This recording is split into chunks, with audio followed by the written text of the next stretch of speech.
Good afternoon or good evening. Can y'all hear me? Let me know if you can hear me.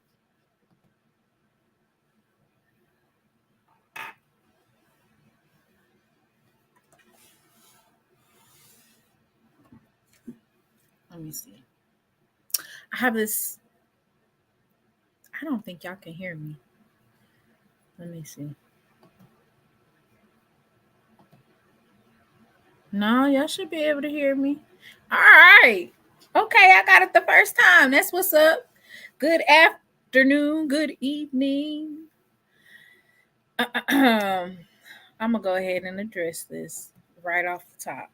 Jay White was here before I got in here. He couldn't wait to put that dog bone, the dog, and the basketball in there. And I knew that he was going to be the first one in somewhere. I didn't see him on Twitter, but I knew he was going to be one of the first ones because, you know, he got to brag. And it's like, Jay White, we literally talked about this 3 weeks ago.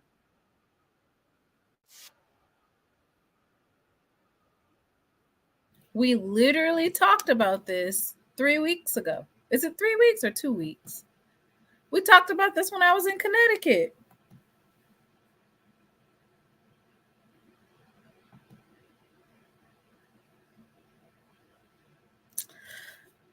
Yes. Yes, we do have a lot to talk about this evening.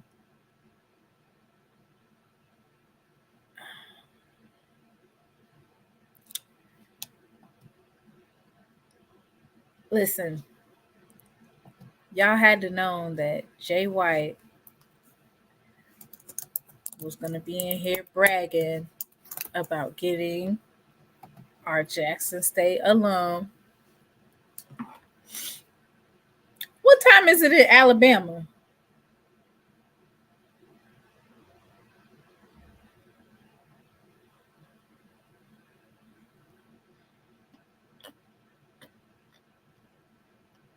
What time is it today in Alabama? Is it 8 o'clock?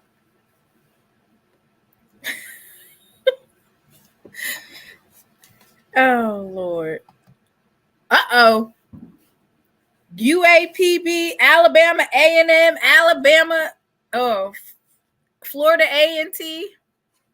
I think that's North Carolina A&T. JSU by 40.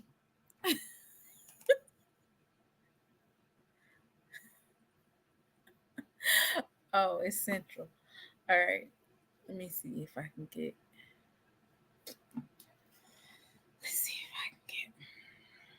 So, y'all, before Mr. Ford get on here cutting up,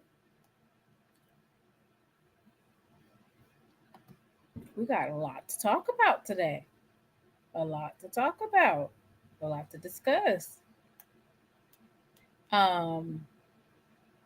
I want to make sure.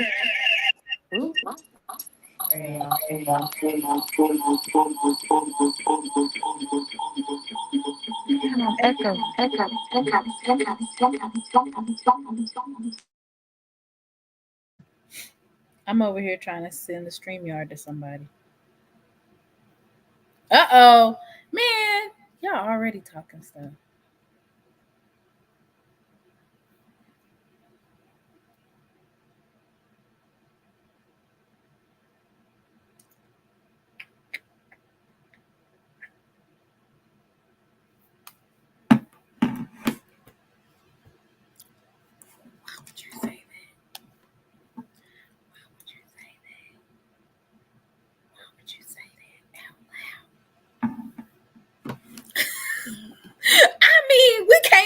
have a breather for a second?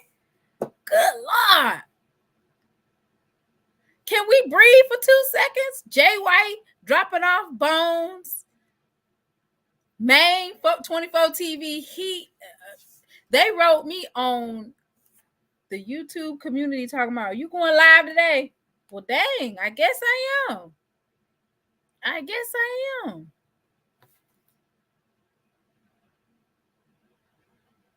All right. Y'all doing a little bit. All right. So I guess for right now, I'm just going to run through a couple of things. So the first order of business is, of course, Coach Don Thornton. Congratulations for being named the head coach of Alabama A&M Bulldogs. So, of course, she is from the I Love. We want to make sure to congratulate her. That was a smooth transition, right? A very smooth transition. Once she was at UAPB, the next moment she was the head coach of Alabama A&M.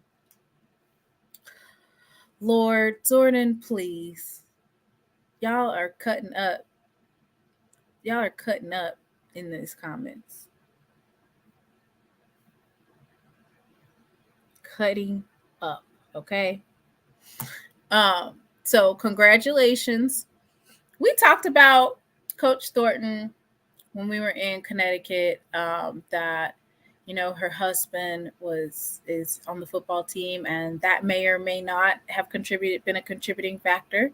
It'll be interesting to know that.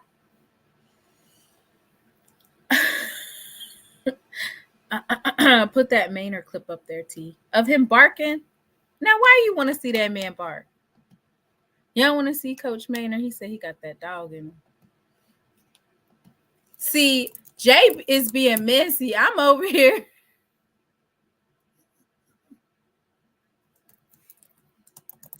I'm over here trying to be professional to start off the show at least.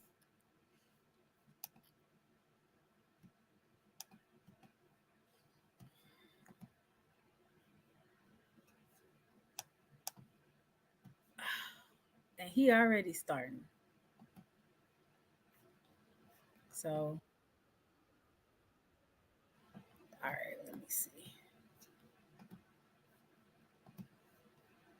Man, I'm very excited, man. We Bulldogs and we're ready to bite. You see, I'm excited, man. I'm ready to go. It's game week. It's conference week. And, and this is going to rub off on my team. Those guys are excited. We had a good practice this morning. Man, I'm very excited, man. We Bulldogs. Man, I'm very excited, man. We Bulldogs and we're ready to bite. You see, I'm excited, man. I'm ready to go. It's game week. It's conference week. That's what Jay White that's how he looked every time when he come up in this chat with this dog bone and his little dog. That's exactly how he sounds. Man, I'm very excited, man. We Bulldogs and we're ready to bite. You see, I'm. Just know that it took a tiger. It's gonna take a tiger to take that program to different heights.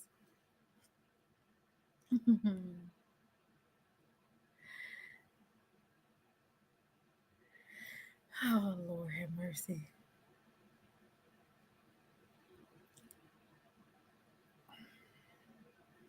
Somebody tried to out Coach Thornton yesterday and posted a bulldog.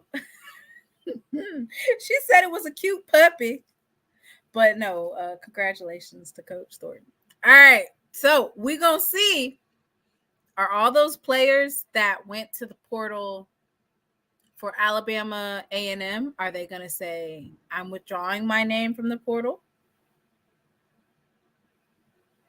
Oh, no, man, you good. I want all the gossip. This particular spring game wasn't televised. Everything that's going to be said this evening regarding the spring game, you might as well go ahead and drop the allegedlys in there, because, I mean, we do have some people that were actually at the game, but it's all going to be based off of opinion and he say, she say.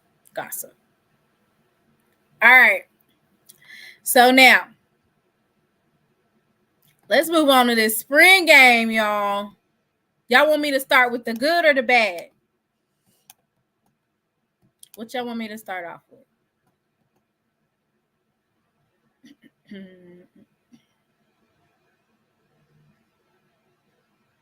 All right, I'm not going to start off with my opinion. I'm going to start off with other people's opinions. That way, y'all can't hit me over the head. So I'm going to start off with Miss Veronica. Miss Veronica, and see what she had to say. What y'all tell me to start off with, the good or the bad? Bad like Michael. The bad? Why y'all want to start off bad? So, I'm going to start off with what other people said first. And then, I wasn't at the spring game, but I got some deeds. I got some inside information. I feel like we talk too much. Man, what? All right.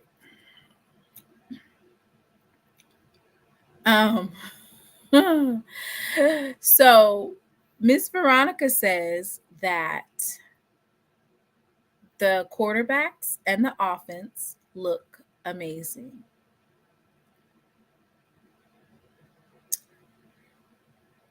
Hey, Miss Rochelle. Hey, Mr. Campbell. KB came in here to tell me we don't need to be telling everything. Now, mind you, last year it was televised, so everybody could see what everybody could see. This year it's not televised, and we still talking too much. KB, calm down, baby. I'm not going to let the cat out the bag, okay? I'm not going to drop any tea here that's going to compromise the Jackson State fall team. I'm going to let y'all in on a secret. Today's team that you saw today is not going to be the team that you see in the fall. All right? All right. We just over here, we talking. What kind of secret can we tell these folks? For all they know, we could be lying. I could tell you that Jacobian Morgan is Shedeur Sanders 2.0. And number one, that's an opinion. Number two, it's just we're just talking. We just talking.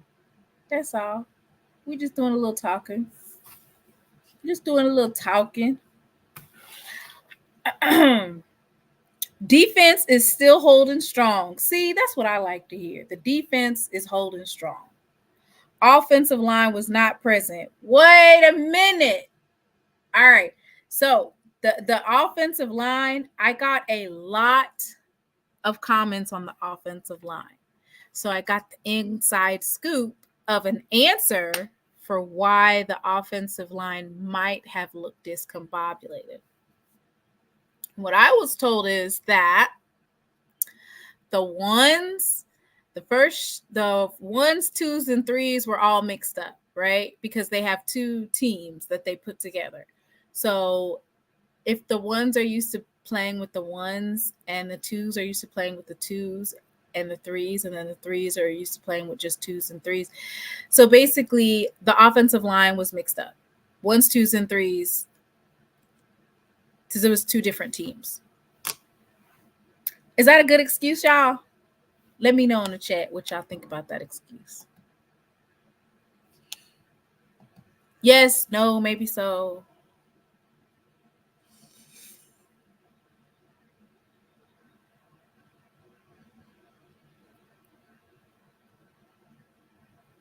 And this is insight that could give you an explanation for why the offensive line was discombobulated. So does that mean that the offensive line is bad, or does that mean that they ain't used to such and such being on their left or their right side, and you might have had an offside call because that's not the person they're used to lining up against? Mr. Campbell said that he went to the Alabama State game, and instead of Alabama State discussing Alabama State, they was talking about I love Jackson State this and Jackson State that. It's always good to hear that even in the midst of your own spring game, you still worried about Even after beating Jackson State last year, you still worried about thee. Because guess who thee was worried about today? Thee. All right. Thorton said, allegedly, we ran out of nachos.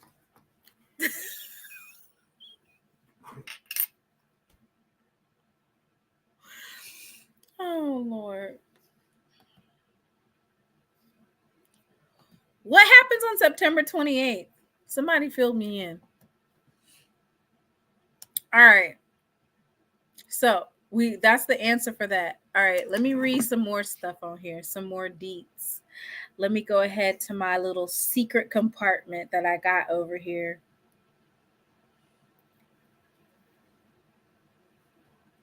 I got a secret compartment right over here.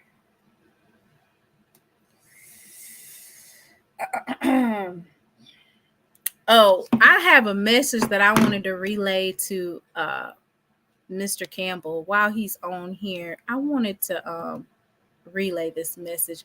Well, really, I want to know if he thinks that this is true.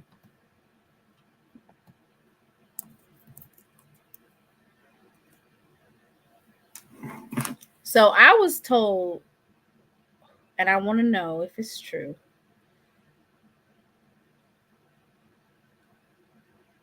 Let me get it.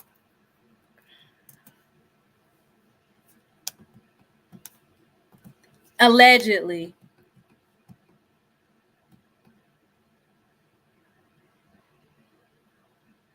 So it looks like Jackson State had a spring game. Alabama A&M had a spring game.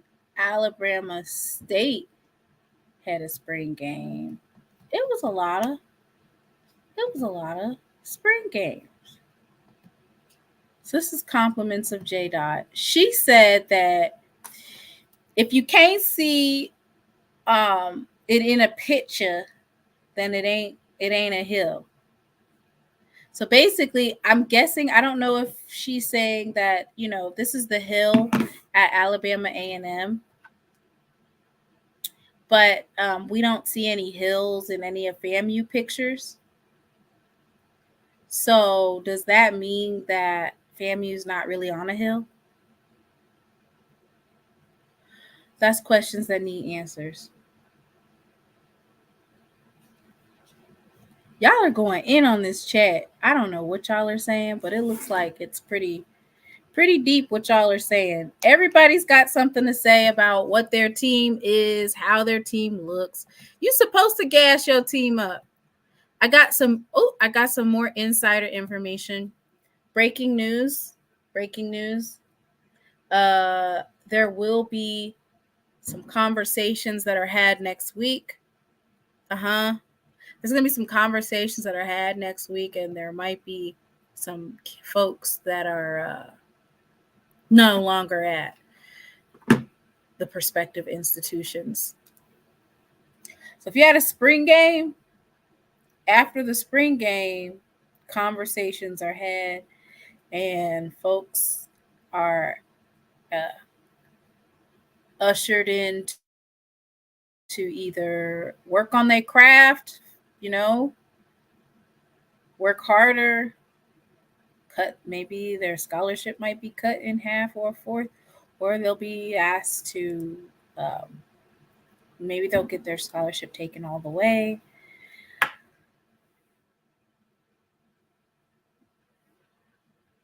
So don't be surprised if you see I'm entering into the transfer portal. Okay? So nobody panic. Now, if I was FAMU and we ain't even had the spring game yet, and I had like 8, 9, 10 players enter into the transfer portal, I would be worried. But next week, there's going to be conversations had. Folks are going to be hitting that portal. And just also realize that about 15 to 20 more players will be coming into the program after the spring, because they're either graduating from high school, they're graduating from junior college, they're graduating from whatever school they're coming from, and they're coming in as a grad transfer. You're going to see folks that are leaving and you're going to see folks that are coming. All right, let's go by positions. Quarterback. Let's talk about it. So, I'm going to read about quarterback.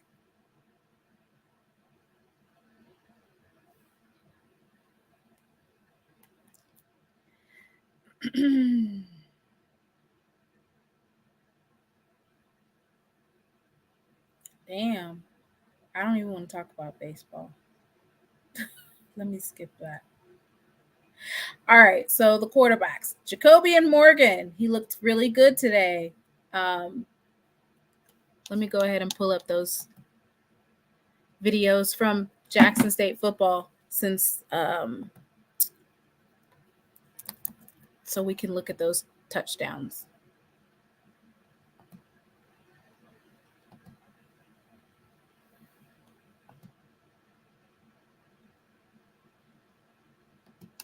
Well, I guess I should show the whole thing, huh? Let me show the whole thing.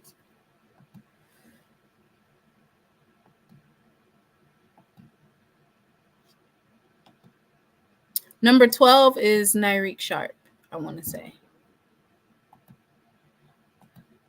All right. It's going to be on mute because there's a lot of rap music. Y'all not about to be getting my stuff flagged.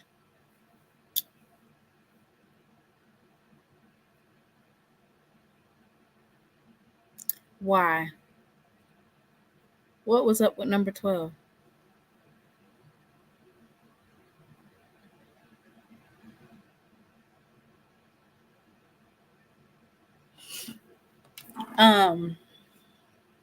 So Jacoby and Morgan, on these particular touchdowns, they were thrown by him. One to Eric Simmons and one to Rico Powers.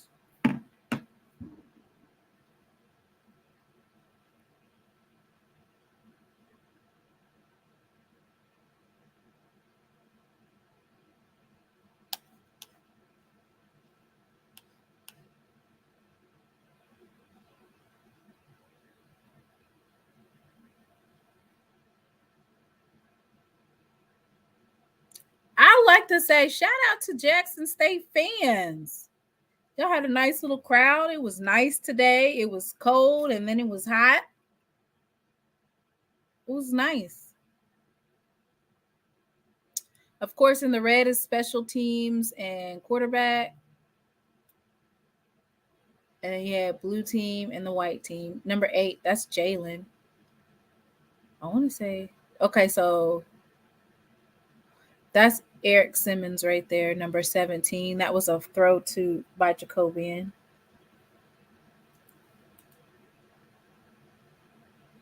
I can't see who that is. Look like number 88. That's number 88 as well.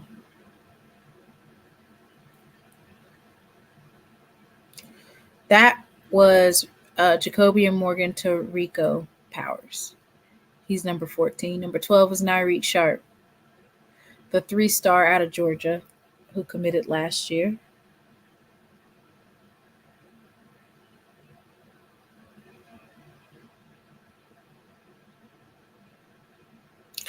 The white team was scoring. They scored 3 times. Blue team,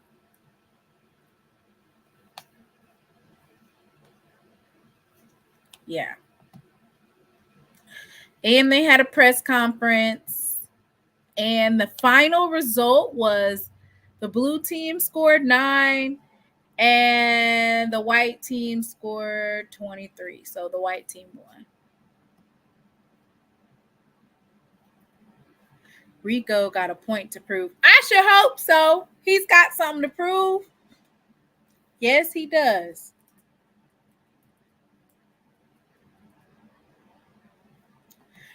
Granny Ann said Rico is number 14. One of Alcorn's coaches reported that word on the street was that he had left JSU. What is it about this word on the street? Word on the street is Rico left. I was glad to see him on the field today hauling in passes. So, yeah. So the freshman quarterback, he did have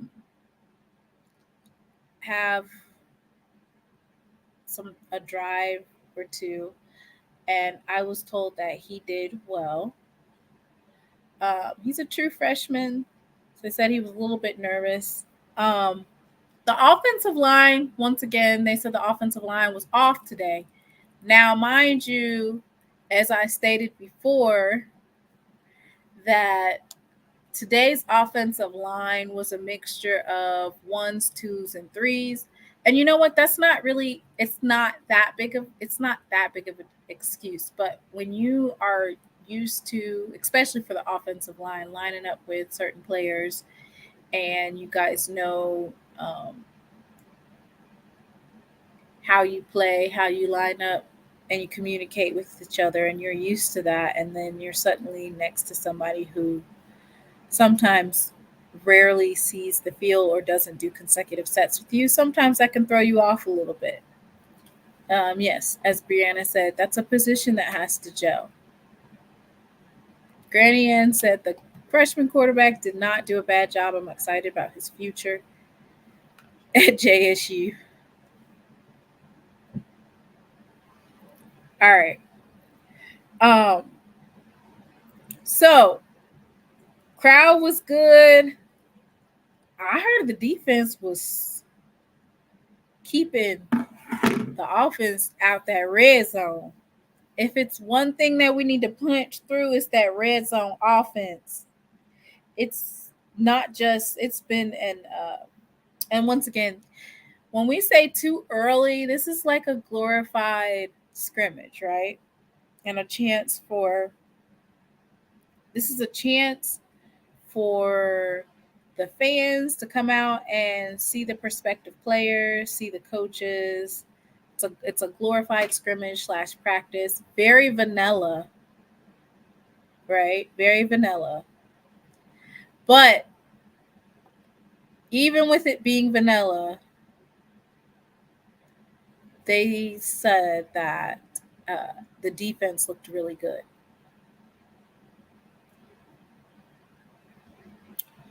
And somebody's bringing up Philip Short. So a little bit about Mr. Short. Well, the first thing that people should have read was that he put in there he's transferring as a graduate transfer. So what that means is that Philip is graduating from Jackson State University, and he is going to be an alum of the I Love. All right, so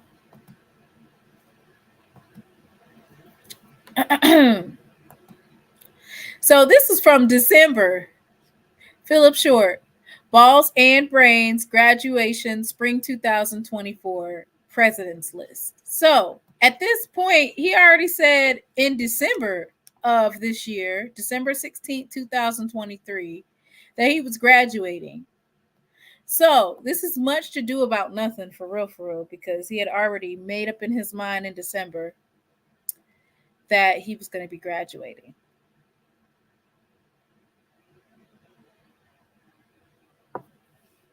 With honors. Graduating with honors. Okay? 3.8 overall GPA, president's list. So he already had made up in his mind on December 16th that he was going to graduate with a degree from Jackson State University. So this really is a non-conversation, right? Because he knew in December that he was going to graduate. He did decide to enter into the transfer portal as a graduate transfer with 2 years of eligibility remaining. He came last year. Last year we had a lot of quarterbacks in the room, and so he is graduating. So congratulations to um, Philip Short on graduating, and good luck to wherever he goes. Okay, all right. So, how do y'all feel about the spring game not being televised this year? There's a lot of games today that were played, and none of them were televised. Oh, Lord. Why are we talking about folks that have not been here for a long time? I'll never understand it. Seven hasn't been here for, I don't even think he was here for any of spring. And did he even make a spring practice? I'm not really sure.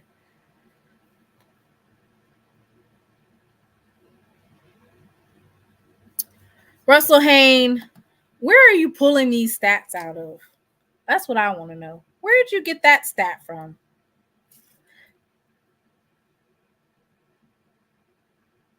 Short was he transferred from a junior college, so he basically got his degree and then decided to go to another college.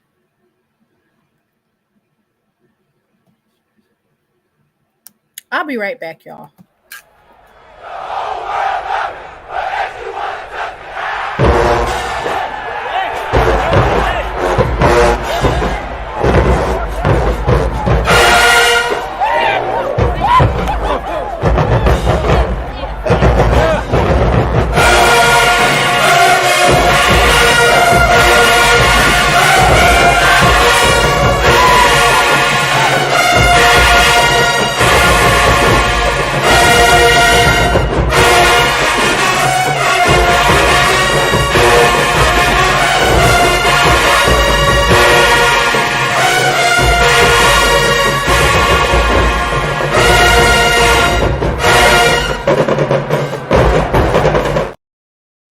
Sorry about that, y'all. All right. Let me see. You better be worried. Who is this in the chat? Who is Ladarius? Where is he from? I know that ain't a Jaguar. That look like somebody else's logo. I know that ain't Sutton. If it's one team we're never worried about, it's Sutton. Mike says, I like that it wasn't on TV. Better to stay under the radar.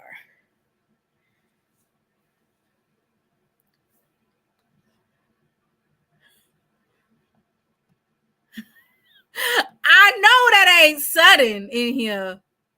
See, this is funny to me. You know why this is so funny? This is funny because folks is over here telling us that we should be worried.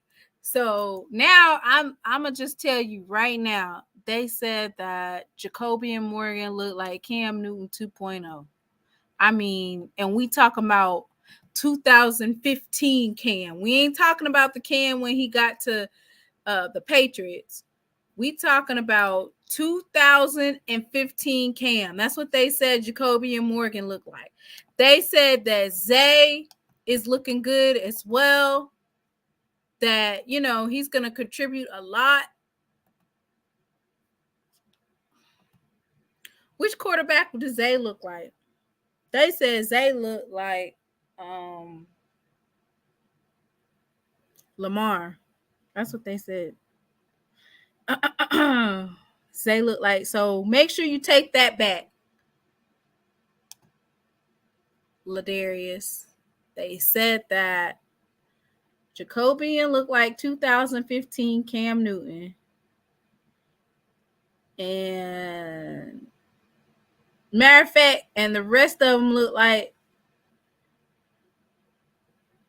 the Ravens quarterback room. There we got it.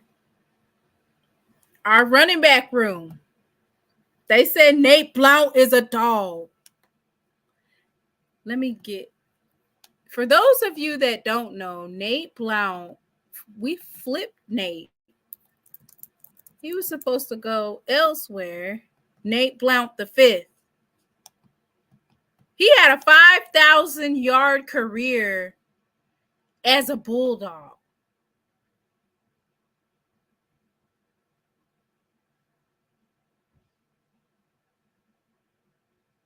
$5'11", 215 pounds.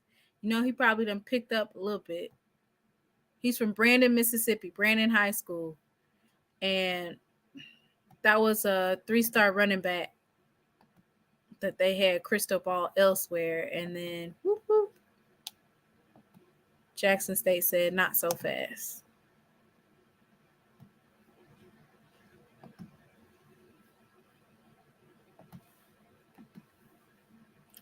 Oh, Lord. I know that's not a Southern folk person coming in here talking about Coach Prime. Good Lord.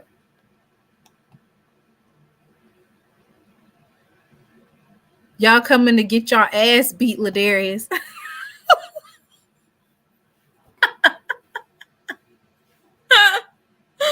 Oh my gosh.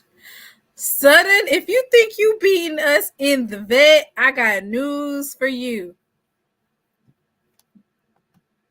I ain't heard nothing about Sudden since Dooley left. I have not heard one thing.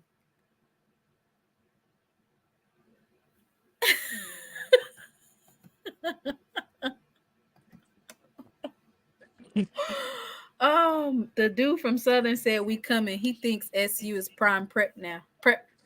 Oh Lord. He said what? The dude from SU said we coming. Oh.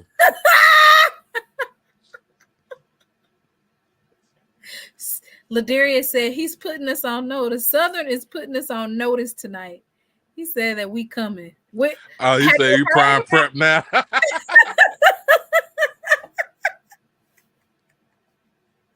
Oh my gosh. So that mean they school gonna shut down? All right. Oh Lord. That's what happened to prime prep. They shut down. Somebody find me the Larry Bender video. In terms of Sudden, them people. Them people right there. Them people. What's going on, everybody? Everybody had a good day today. Man, they said that the Jackson State football spring game, it was a good game. Okay. But as it is, because it is a vanilla offense, vanilla defense. Yeah, they was only running like a. You got a lot of questions now. They're running like a lot of just probably like 5 plays on offense and running a base defense. But from what I heard, what I heard, we're not playing we're not in a 3-3-5 defense anymore. Okay, and this is, ladies and gentlemen, that's in the chat. This is probably one of the most important things that we could talk about tonight, which is, can we get a hallelujah, amen? I think I might start dancing and doing a 2-step. Is that we did not see, for the entirety of the game, not one time did we see a 3-3-5. That's a good thing. Oh, your boy, Mr. Arsenal, said he ain't with Coach Slime. Relax. I mean, he's over there with them Sudden Jags. That's enough, ain't it? Hey, but at least they are a respectable rival right there. They are rivals, unlike some schools down there in the Florida Panhandle that wants to be our rival. Yeah, I'm taking shots. Oh. Uh-oh, look at this. This is Texas Southern. And my boy Craig Howard. He used to be with Texas Southern. He ain't with Texas Southern no more, though. Yeah, that's his cousin right there. So who's his cousin? Texas Southern? No. Andrew Body is his cousin.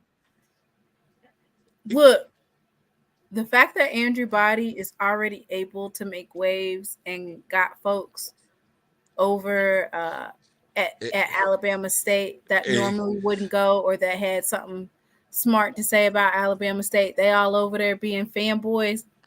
kudos to Andrew Body for having that wave, right? He got it. And I ain't talking about Craig. I'm talking about other folks who. I looked at it. I looked at some of his stuff. He looked actually good out there today. He looked good. Did he look good? He looked good. I feel like that Mr. Ford, here come Mr. Ford. I'm glad y'all got a report on it. Lord, please let Mr. Ford know. Matter of fact, Mr. Campbell need to get on here so he can ask Mr. Ford can ask him the questions. Because I don't have none of them answers. I don't have them.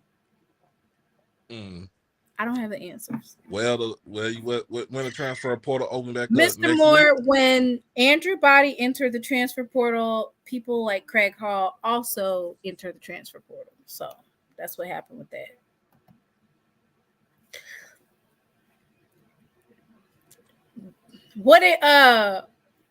What did Coach Javancy say? Coach Javancy said, "I'm Tiger." Let me get it. I'm a Tiger born, Tiger bred. Yeah, Tiger born, Tiger bred. When I die, I'm gonna be Tiger dead. There you go. Hey, Mr. Ford. Hey, how's it going? Mr. Ford, there's so much stuff going on. It's so much stuff going on. Well, listen, I let me say, okay, now the only spring game I saw today was Albany State. I saw that on YouTube. Dang, Albany State had their spring game before Jackson State, Alabama State, and Alabama A&M. Okay, now what I saw from Alabama State, I saw Mr. Campbell, I saw Johnny Cole, and they were talking. They were there at Hornet Stadium, and I heard them talking, but I didn't see any highlight. I didn't see any practice or anything. Yeah. Somebody said, "Go ahead and get Google ready, Mr. Ford here." Go ahead and pull up the Google search box. I know we talk about football, but Mr. Ford, I got a question for you. How do you feel about Purdue going into the national title game? I thought that North Carolina State was nervous. I thought that the pressure got to them, and I thought Purdue was better prepared. Who is that? The Boilermakers. The Boils makers. The Boilermakers. Ain't nobody care. Yeah, I thought they were. 200 folks in this chat, and ain't nobody care about North Carolina State Wolfpack and the Boils. Now, if they would have won, that would have been a real shocker right there. Who? North Carolina State? They were ranked like 11. Oh yeah, because North Carolina State's people were getting ready to get rid of the coach this year. Yes, they were going to fire him. And you know what? If I was him, I would still walk. I would still leave because ain't nobody care about them wolf packs. He said, Timon, he said, look, hold my beer. I'm about to run to the Final Four on these folks. Yeah. Yeah, they were going to get rid of that guy. Then, after he won the ACC tournament, they only gave him a 2-year extension. You usually give them 5. Mm-hmm. And by the way, let me ask y'all a question. This is something I was thinking about today. Do y'all think Tuskegee and Albany State are ready for SWAC? No. Or do you think? Okay. Nah. Okay. Well, let's start, Mr. Mona. Why would you say no? Let's see, Tuskegee. Yeah, they announced this week that they're getting a new lights for the stadium and new AstroTurf, I think. They have a population of a student enrollment of 3,117. They got a big alumni base too. It's a private, historically black land grant university. And they are not ready for FCS. I was wondering, what do you think about Albany State? And they reported today that Albany State has 6,500 students. Now, do you think that? Okay, so the thing is, so Albany State, I got on here 5,833. So Well, they the said today problem is, 6,500. I mean, okay, so this is the thing. When you start, so we already have Bethune-Cookman and Valley, right? And when it comes to their travel budget and their ability to go places, their travel budget is smaller than the rest of the HBCUs, who also have smaller budgets. Yeah. Right. You're putting a strain on them and you're putting them at a disadvantage. So, for instance, Valley having to take a bus to certain locations instead of flying, that puts them at a disadvantage because they're exhausted from being on a damn bus all day. Well, so I think Tuskegee's a little bit smaller. I just don't feel like adding extra institutions that would be disadvantage for like athletics and traveling. I feel like that would be a disservice to the SWAC as a whole, right? Well, because now you're putting. I didn't say I was kicking anybody out. I am not kicking out Valley. Let's just put that out there. I was not saying that, but what I'm saying is, if you already have schools like Valley and Bethune who are smaller, now Bethune What's the student population at Valley? What's the student population at Valley? Almost 2,300 students. What about Bethune? What about Bethune-Cookman? They're about the same. They got the same amount because they're the two smallest schools in the SWAC. Yeah, but Bethune-Cookman bringing in more money. But Bethune-Cookman has 2,513. Okay. And then what's the enrollment at UAPB?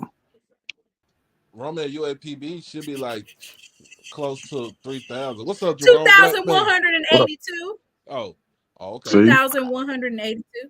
Now, but I would say this though. But UAPB already has. Okay, so yes, UAPB is smaller than, and they're right neck and neck. But UAPB already has upgraded facilities. Is this Jerome?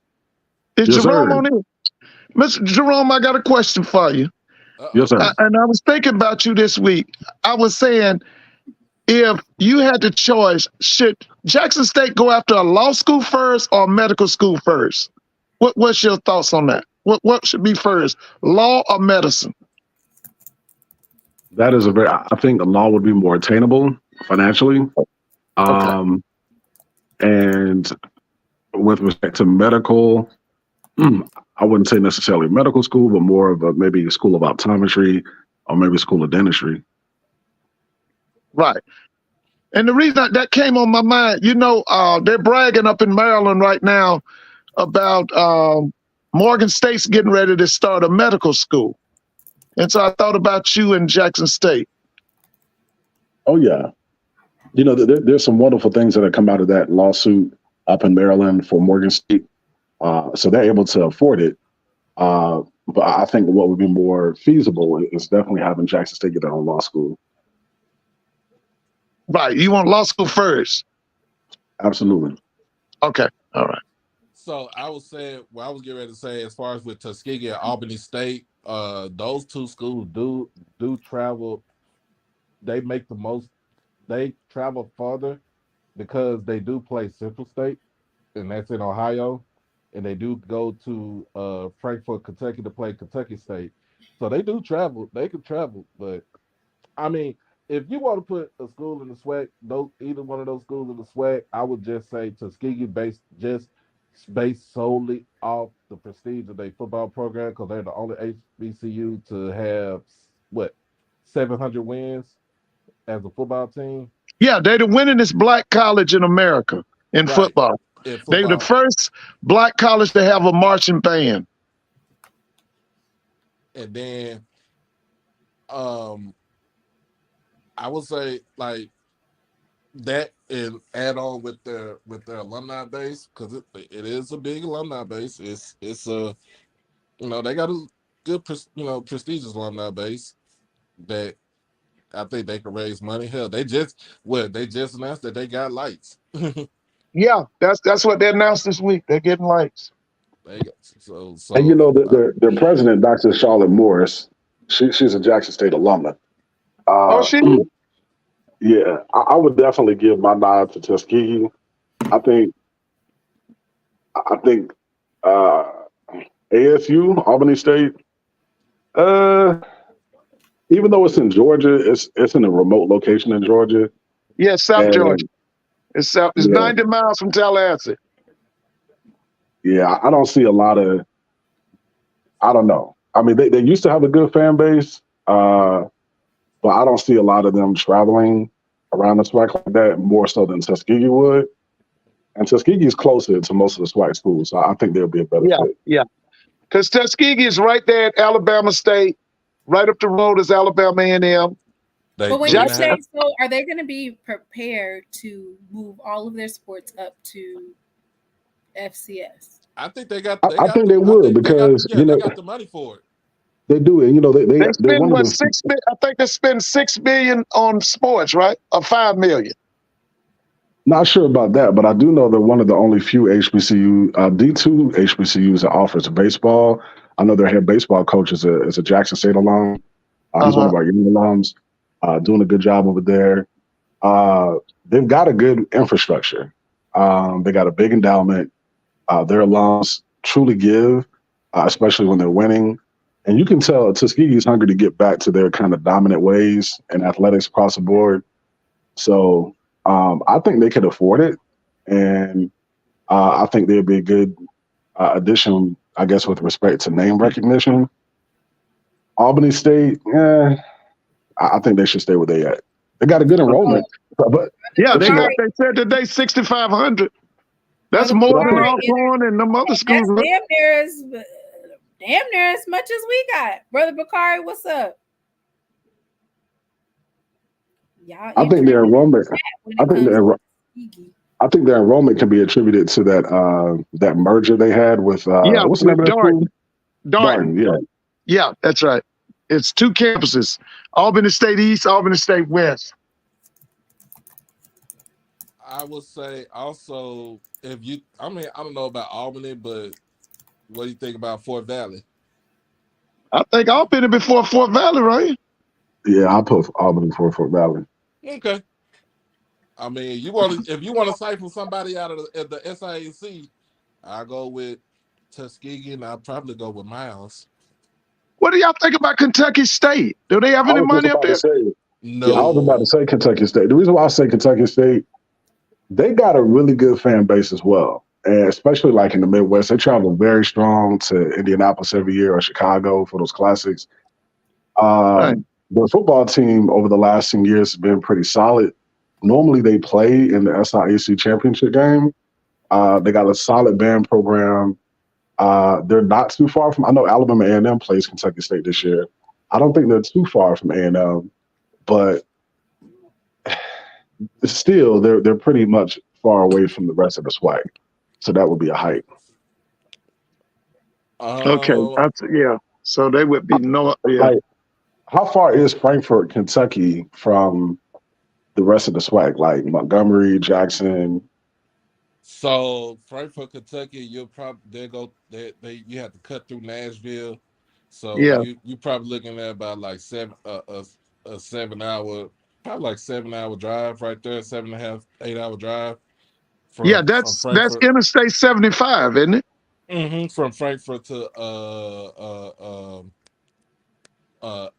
the closest SWAC place would be Alabama A&M. Okay. Now you know darn well Kentucky ain't nowhere near anything SWAC related. No, for real. The drive is like a 7.5, 8 hour trip. No, anything over 6 hours, they would need to fly. I mean, look at Bethune-Cookman. They over here chilling with us, so that's a hike to get to Daytona Beach. Hey, at least they ain't making no. At least they ain't causing no ruckus like some other school in Florida. All right, let Brother Bakari in, and then we're gonna swipe on back down to this spring game. Well, look, what's up, everybody? How y'all doing? Hey, how's it going? I'm good. I ain't gonna be on here long. I just wanted to tell y'all, I don't know if you saw my thing. Albany State is not even considered an HBCU anymore. So that knocked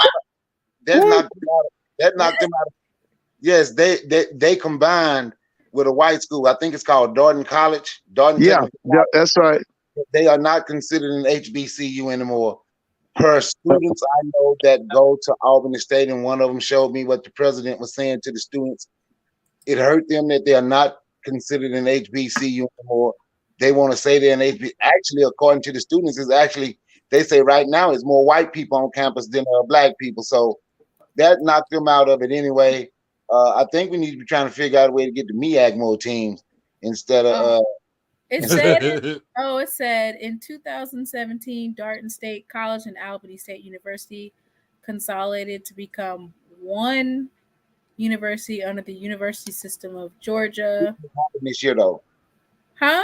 It just happened this year. Oh, well, then that's just a warning sign to Valid. That's a warning sign. No, it's a warning sign to any HBCUs when they come over here talking about let's merge. Yeah, but it's. I mean, but when you think about it, though, it benefit. When you think about it, it benefited Albany State. It definitely benefited the enrollment because Albany State has never had 6,000. What it's? They said 6,500 today. I remember Albany State was like 2,000 and 3,000. When you look at it, though, it was more of an acquisition than a merger because it kept the Albany State University name. Similar to Delaware State, a couple of years ago, they acquired a PWI up in that neck of the woods, and they're still Delaware State. So they're still a HBCU. No, they're not. I'm telling you what the president said. The students actually showed me they're not considered. They will not be considered an HBCU, and they are even considering changing the name just from Albany State. They are not. I'm just telling you what the students say. They are not considered an HBCU anymore. They are not considered an HBCU. But this more of a threat for me to Valley, and I love Valley because right up the street where I'm from. But when Timona talk about Valley is still owed some of that money from the Ayers case, right? And if they get that money, I want y'all to understand something that black people down in the Delta been fighting for a long time. Don't merge Valley with Delta State. Right, because they'll try to do that. They're supposed to get their funding next year. And that is what's going to happen. Now, I already found out that Mississippi State got right at $1 million of the Ayers case money. Ole Miss, Southern Miss, Delta State. All the white universities end up with about $300,000-$400,000 of that Ayers case money. All the white universities in the state of Mississippi ended up with about $300,000-$400,000 of the Ayers case money anyway, and they weren't supposed to get none. But something we've been fighting for a long time. They had even given it a name a long time ago when I was a teenager. They were going to name it Delta Valley. Delta Valley was going to be the name. So this more of a, for me, this is something that we need to stay, and where I'm from, we need to stay on top of that and continue to fight that, because that's what they're going to do. And if they merge, then you will see all of a sudden they will say Valley got the money, but it would all be going to Cleveland, to the white campus at Delta State University. That's what will happen. Yes. We at war. We don't understand that we're at war. We playing games. They are serious about taking everything from you. Everything that you have, these people at these bigots are absolutely serious about taking it from you. They're absolutely serious about it. Everything. Tamika Reed on her road show. I ain't gonna even talk about that. But she out there in Ohio, and I love Coach Tamika Reed. But I'm just saying certain things that they try to do to groom you to leave your own to come benefit off them. Then she commentated a WNBA game. If you had the app, she was there in the second half. It's just things that they do that we don't understand, that we tend to celebrate, saying they are getting opportunities. We think it's something that should be celebrated. They understand it's war, and they want us to remain at the bottom. Now, on that note, I'm gonna get off here and I'm gonna just listen. Peace and one love. Hey, they get back to football. Well, I want to address so I would like to. I don't know anything about the spring game. So can somebody give a synopsis, summary, whatever? I need to hear about Jackson spring game? Who looked Yeah. good? Let me address Coach Reed and what was going on in Ohio. Along with her getting the opportunity to coach there, she was also had her She had a coaching clinic. she had her some of her players up there, and they were participating in what we call a combine. I'm gonna pull it up Right. for y'all so you can see the picture. So Angel Jackson, Kashana Luckett, and Maya Crump today they participated in what is known as the Pro Hoops Combine. And this Pro Hoops Combine is a invitation only combine to give the top women's college seniors, free agents, and overseas professional an opportunity to be evaluated by WNBA coaches and GMs. So this is something that 3 of her seniors were able to participate in. So on top of her, also she did an actual, like, I guess, a clinic, right? Yeah, she had a clinic. So she had a clinic with Pro Hoops for some of the players that came. Jackson State, and it wasn't just Coach Reed either. It was her coaching staff was there. And then, of course, Kishana and Maya, I want to say they flew in maybe yesterday. So they had on Jackson State attire when they took that picture. Coach Campbell, Coach Williams, and Coach, all of her. Actually, she had her whole coaching squad up there. Coach Cousin, Coach Campbell, Coach Williams, and her. They all had their Jackson State attire on, and they with the kiddos. Her so, and we know, Brother Bakari, we understand what you were saying about how other people work and how they're trying to induce her to leave. But I will say this, that because that is the talk, where is Coach Reed going? Where is she going? I was just letting folks know that she was going, that some of the students participated in that pro combine, and that she also did a clinic. I'm just letting you know what else she was doing there in Ohio. So, Maine and Brother Bakari, I know you guys weren't talking about her. I was just informing you of what else she's doing up there. So it's good to see that she was able, that she had a couple of the players participating. Right? Get a chance to either go overseas or get drafted. All right, y'all. Somebody said that the players aren't in shape. What do you guys think about that statement? Get them ready. I mean, you got the whole. I mean, it's just a spring, so out of shape. Oh, can't breathe. Gotta get them ready. Tired after a couple of runs. Gotta get them ready. So I mean, you look at it. I ain't seen them run stadiums yet. Have you seen them run stadiums? I haven't seen them run stadiums. But I think they need to be over there running stadiums. Over there like Rocky Balboa in the rain, right? That's how you get conditioned, right? That's one way. Oh yeah, stadium steps will get you right. Mm-hmm. I ain't seen them do stadiums in a minute. What's up with that? Let's get these stadiums going. I heard allegedly a player didn't want to run after they got beat. Allegedly, they didn't want to run.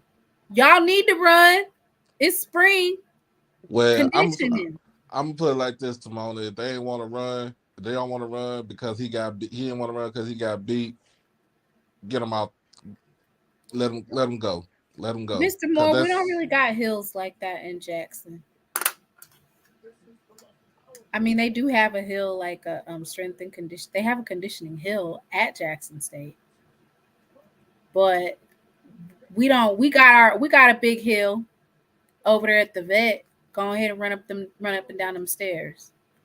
So were the offensive linemen out of shape? I mean, offensive line. What about the defensive linemen? Were they out of shape? They said that they were a little winded, but they said the defensive line looked a little bit more better than what it was last season. What kind of fronts he running? Is he running 30? He's running that 4-2-5. You know he running that 4-2-5, Mr. Ford. Yeah, okay. All right. Oh, all folks talking about that's normal. It's not normal. If they're conditioning now, they usually run the stairs in the summer. No, they don't. They run stairs in the spring too, because spring is literally about strength and conditioning. So who's the strength and conditioning coach? Why would you be running stairs in? Do you know how hot it is in Mississippi in the summer? They must be, even in the nighttime, it's hot as hell. Ooh, it's hot. Who is the strength and conditioning coach? Coach B. Y'all saying he not doing his job? Mr. Ford, didn't nobody say that. You so damn nasty. I'm just asking. Ford, nobody said that. Why are you so damn messy, Mr. Ford? I did not say that. I'm just checking. Mr. Ford.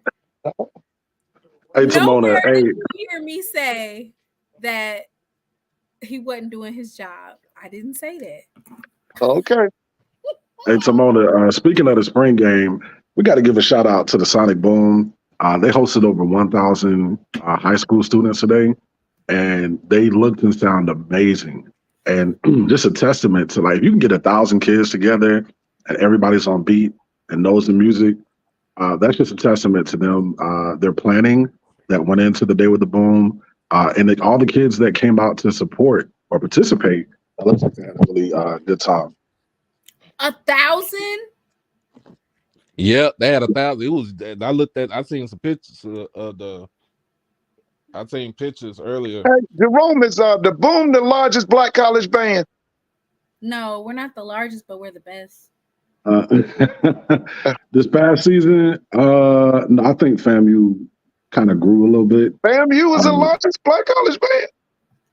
Traditionally, they are. I think this past year, when Jerome says traditionally, he's allegedly talking about when they have folks that wasn't enrolled in FAMU in the band. But, hey, Jerome, I thought Prairie View's band was always larger. Nah, Prairie View about a good 270. About a good 250, about 250, 260. Mr. Ford, FAMU had people in the. Mr. Ford, FAMU had people in their band that went to Albany State. They went to Florida State, University of Miami. I was like, why is that in the band? But now, listen, they went to A&T, Howard. Prairie View been 300 plus, right? Who? That's all. What? That's all in the Prairie View. Prairie View had 300 band members. I was about to say something slick about Prairie View, but Prairie View ain't did nothing to nobody. I thought they usually are like 300 plus. All right. They usually have around about back in the day when Professor Edwards was still alive. He ran probably about 300 at a time. Enrolled students. Enrolled. No, all enrolled students. Ain't nobody coming from Texas A&M, from Waller High School or Hempstead High School. These are all students at Prairie View A&M University. Listen, I wasn't being messy when Jerome said that when he said that traditionally FAMU has been, a larger the largest band, all I could think of was, that time frame when before 2011. Huh? There you go. Before 2011. Yeah, when they had folks that was. Yeah, my sophomore year when they came to Jackson, they had a legit 500 in their band.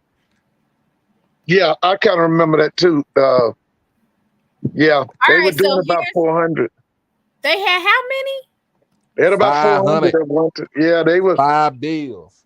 Yeah, Those they were all folks was not in looked like voice. they had about 40 tubas or 50. Yep. This was during that period. Yeah, they had about 400. I know, Oh my goodness! How but did they have there that were certain many? things they couldn't do because that's how I remember it. It was certain like they drills they couldn't really do their drills. Mm-hmm. Well, because they probably couldn't make it always to go to practice. You know, some of them had to be at work. Some of them had jobs. They wasn't students full time. So I would imagine that contributed to it. But there we go. There's a picture of the shout out to let me see. Let me give my credit.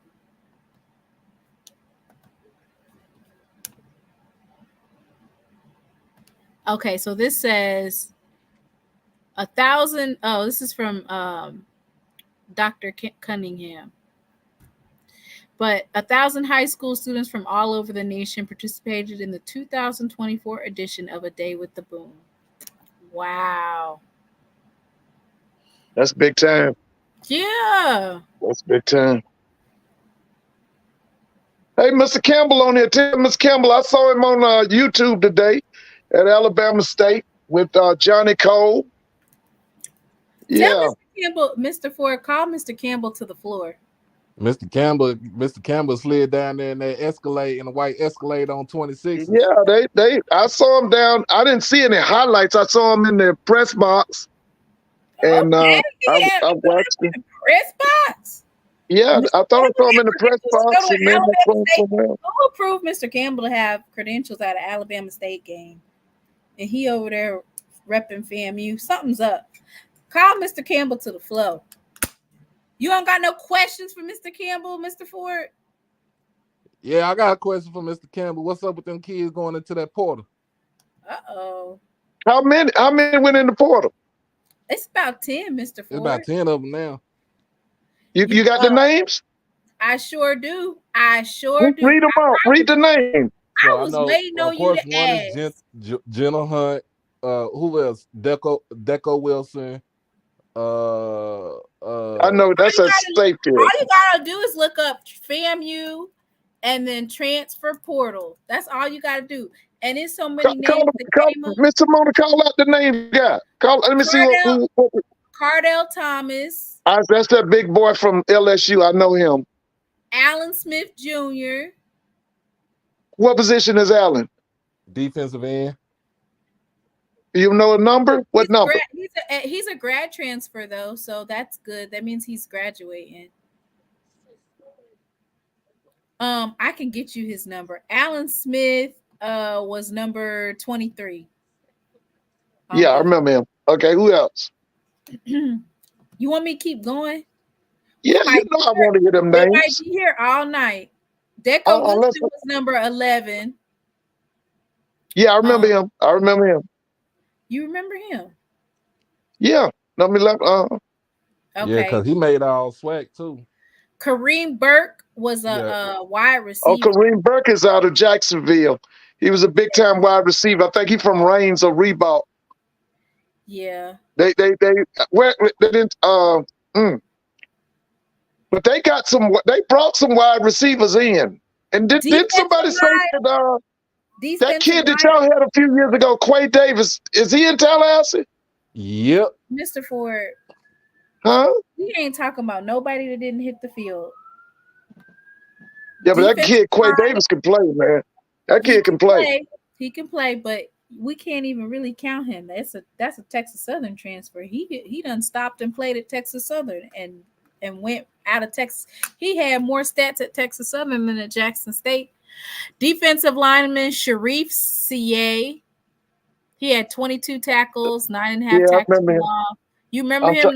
What was his number? You remember his number? Number 6. Yeah, I remember him. He was a transfer. Was he from Hammond? Is it the kid that came from Hammond, Louisiana? I don't What's know, that but school in Hammond? Southeast.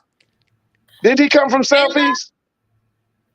Nah, I don't think that's the Selah dude. Is That's it? not the kid. Okay, I'm sorry. I'm not for sure. I ain't even gonna lie to you. I don't really know. I just know that. Um,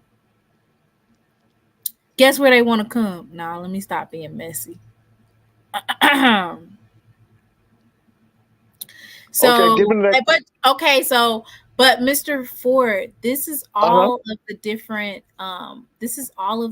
folks that done went to the transfer portal, and it ain't even been what we call straightening week.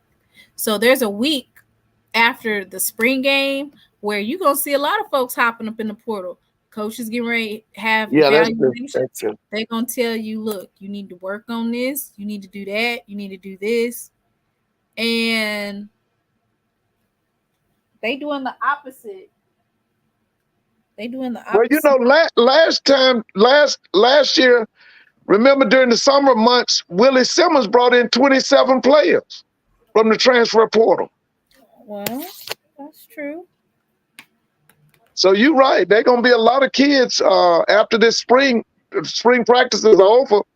A lot of kids are gonna go into that portal and go to different schools. And the portal open what? April the 13th? Yeah, that's what I'm saying. A lot of kids are going. Now it's gonna open from April the 13th to the what? So it's a 2-week window.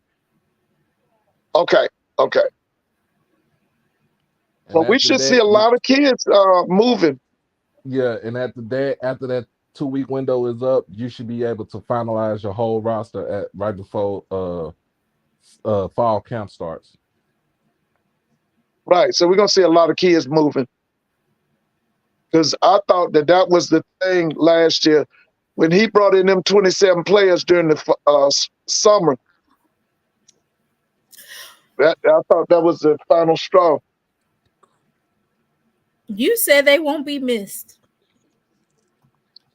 Not the kid you just called out. That's including that big kid that's defensive tackle.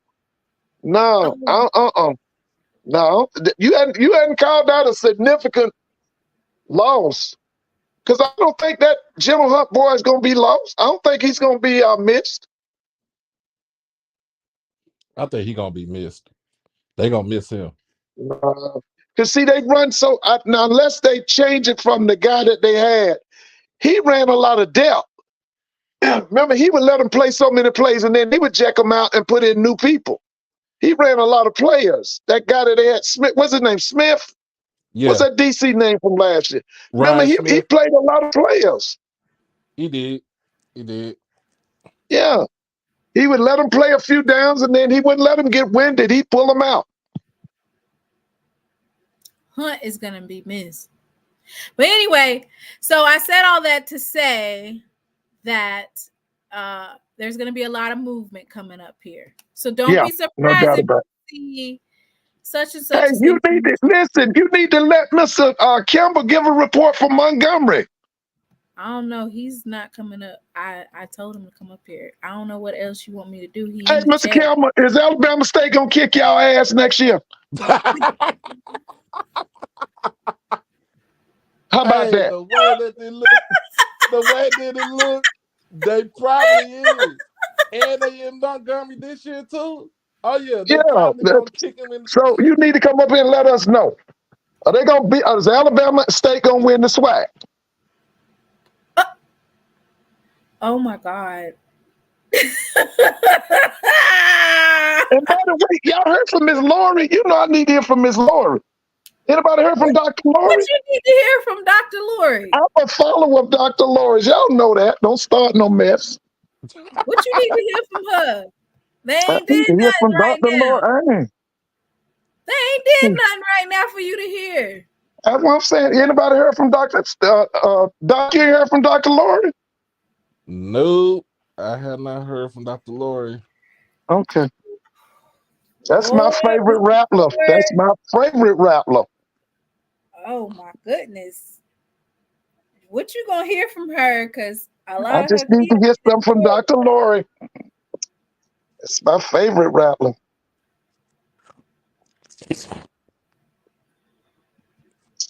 Yeah, Mr. Campbell, come on up here and give us a report from Montgomery. What you doing now? Don't get brand new on us. Ooh, say he done went over there with them Hornets. Yeah.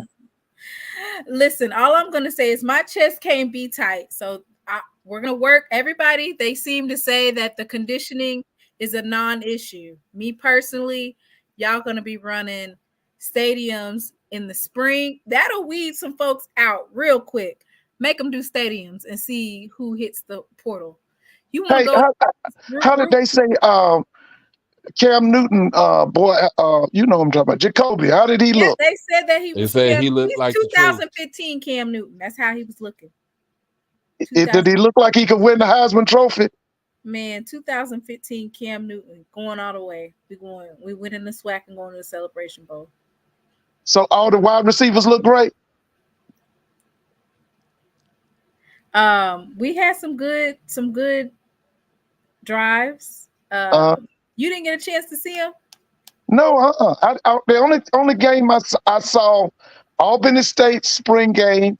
I saw Mr. Campbell and them doing a report from Hornet Stadium, but I didn't see any, plays. Mr. Campbell was over there gassing them up. Yeah, he was with Coach Johnny Cole, and there was another guy. I didn't know that other guy. Well, shoot, I should have been telling Mr. Campbell to ask the coach all the questions. Since Yeah, you're right. Alabama State. Because Alabama State made some moves now. I'm telling y'all now. They making moves. I said this what I said once all rosters are finalized, I think Alabama State is the one that will be competition in the East for Jackson State. Right. I feel like Jackson State got a one edge up because you remember one of your questions, Mr. Ford, was about that quarterback. Demetrius Davis just hopped in the portal. Oh, he did? He hopped in yesterday. Yep. Hopped up in the portal. I said, "Ooh, Mr. Ford was just asking about that quarterback room." Now, that quarterback room.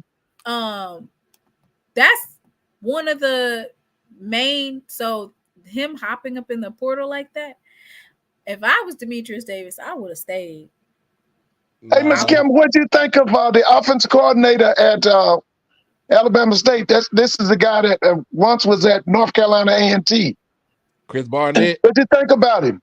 Ain't no way I'm hopping up in the portal if Andrew Body, even if Andrew Body is QB1. Andrew Body, we just gonna go off of, he's gotten better, he's recovered, but I'm staying. Nah. It looked to me he wanted to redeem himself. So I'm the way I'm looking at. Ooh, I feel like the Jackson State team overall is poised to win the SWAC because the teammates that are on the team are getting stronger and better, and they've been playing for a while. This is their second season playing together. So, for instance, Rico Powers, even though it was towards the end of the season, Rico Powers, Kobe Paul, Jacoby and Morgan, it's going to be his second, and it's going to be his full season. So I feel like this particular season, Jackson State has a one edge on SWAC East. So y'all gonna go in and y'all gonna go to Montgomery and beat Alabama State in that stadium, right? Hell yeah. Ain't we did it before? What's the date? What's the date of that game? Lord. Is it October the 26th? Lord have mercy. October the 20th. You said what now? I think it's October the 26th, if I'm not mistaken. All right. So these are the dates. So Right.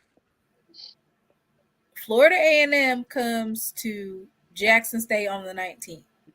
That's a biggie. Then we go to Bethune-Cookman. They haven't changed it Ooh, to that's a Jacksonville yet. biggie. What's that date when you go Then to Daytona? the following week, Okay, that's a big game. then Arkansas Pine Bluff comes to us. That's our homecoming. Okay. Then we got Valley. So then we'll have 2 straight home games. So we go to Alabama State on November 16th. Okay, November the 16th. Oh, okay. That's later in the season. That means that particular game is going to have more of a meaning, because we're getting down to the wire, right? Because after that is, of course, Jackson State versus Alcorn. I ain't heard nothing about Alcorn. Ooh, somebody tagged me in that Alcorn where they was dancing. This is what they doing. Well, you ain't heard from G? Where's G? Y'all ain't talk to G? No, let me see who did that. I know who did it. I'm gonna give a report on our little brothers over there in Lorman. So I can give you my prediction in the West. I would say it Grambling. Did you say Grambling?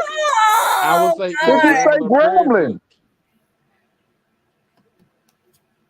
This what they over there doing. Prairie View. Lord have mercy.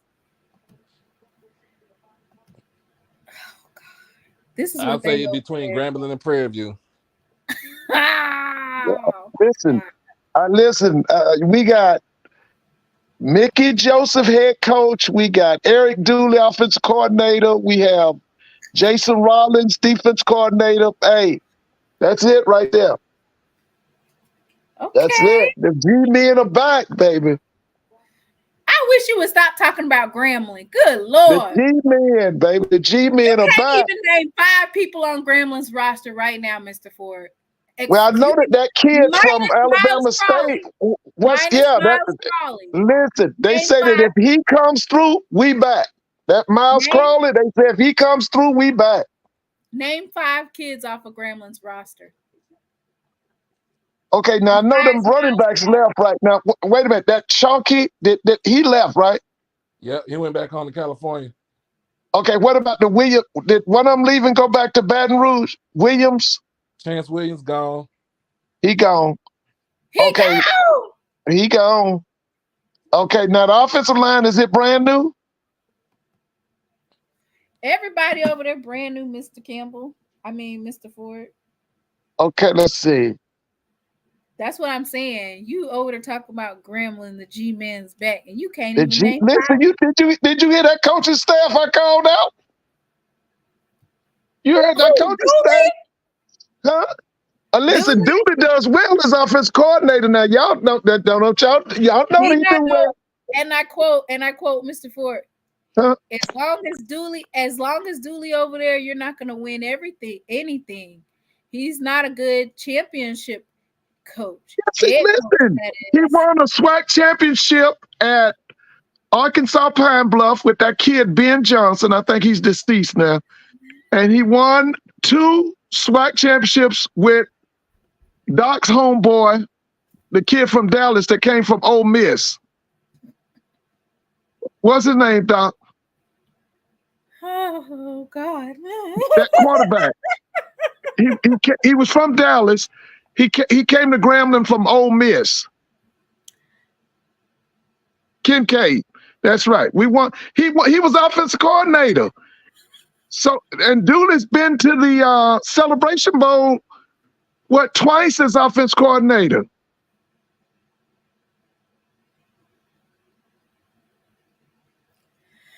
Oh Lord! All right, so, somebody said Jackson getting their ass whooped just like they did last year. All right, Jackson. Yeah, not dancing like that. All right, Lord. Okay. That must be a country dance. I don't know that dance.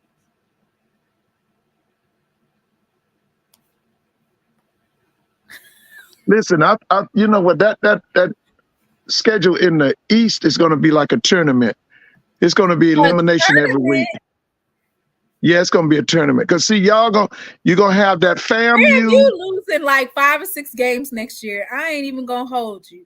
Jackson State. Now you sure? Wait a minute. You sure about that? I'm sure. I'm sure they're losing 5 games total. Yes, they're losing 2 out of conference games and 3 in conference. Absolutely. Craig, you can't even comment on Alabama State. You gotta be like an Alabama State fan for at least 90 days before you come over here commenting about Alabama State versus Jackson State. Now, Mr. Ford. Jackson State, when we talk about continuity, not in coaching, I guess, but kind of like with the players, right? We're gonna get some of our key pieces back, and then we're just adding. We have key pieces that was there last year, and we're adding to it. So, for instance, how did you feel about Coach Quinn today? How'd you feel about Coach Quinn? I mean, it was just a elevation of our defense. That's what we needed. We didn't right. They look more aggressive. Did they look more aggressive? Yes, 4-2-5. They looked much better. They were blitzing and finessing. They was blitzing more. But look, good. We have our quarterback that's returning from last year. We have a lot of our DBs are returning from last year. We have. By the way, who were the starting linebackers?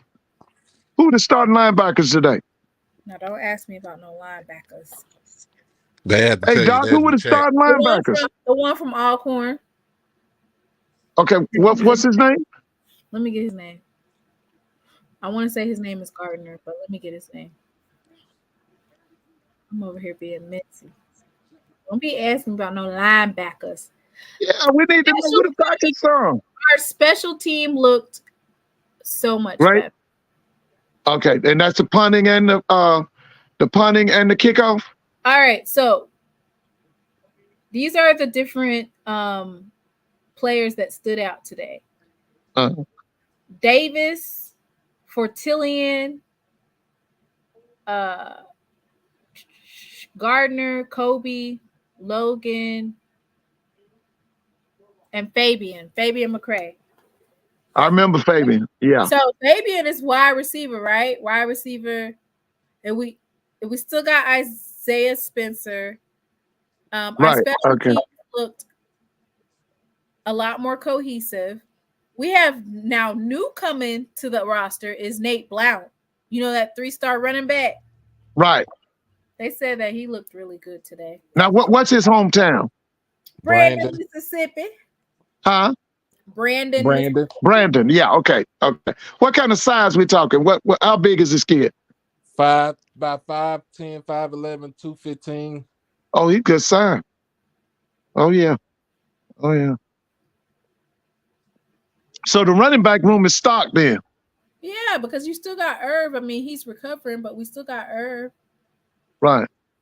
How did the offensive line look? So here's the thing, Mr. Ford. When we were talking about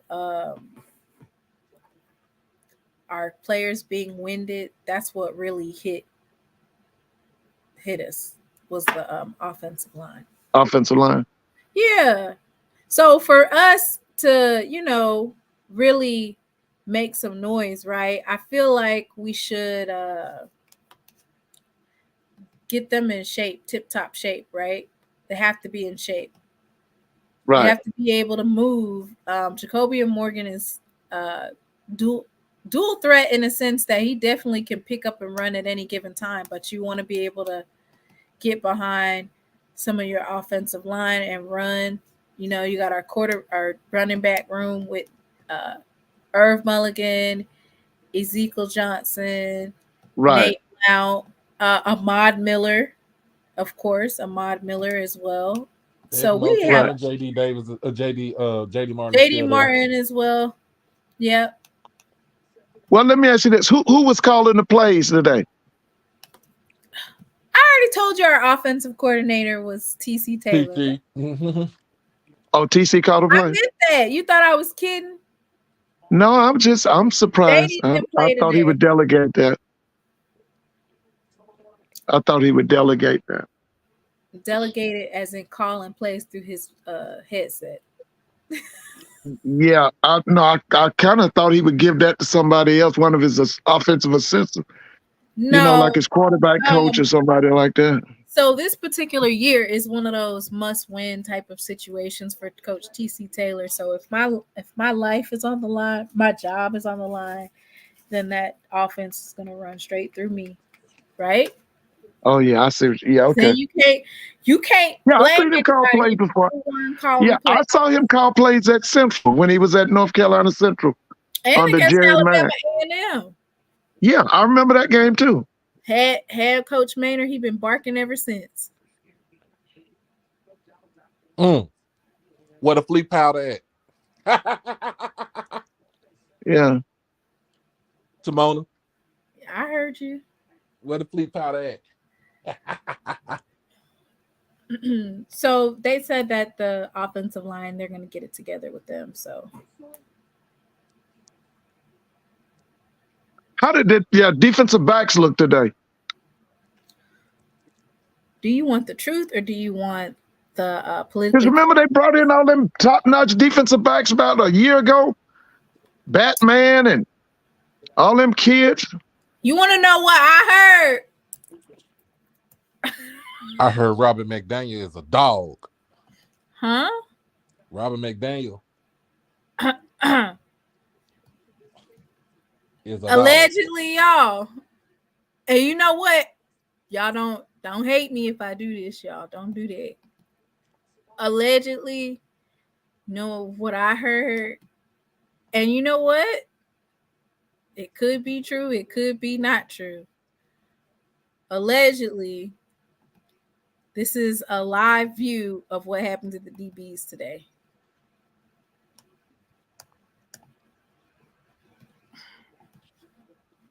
They was getting cooked.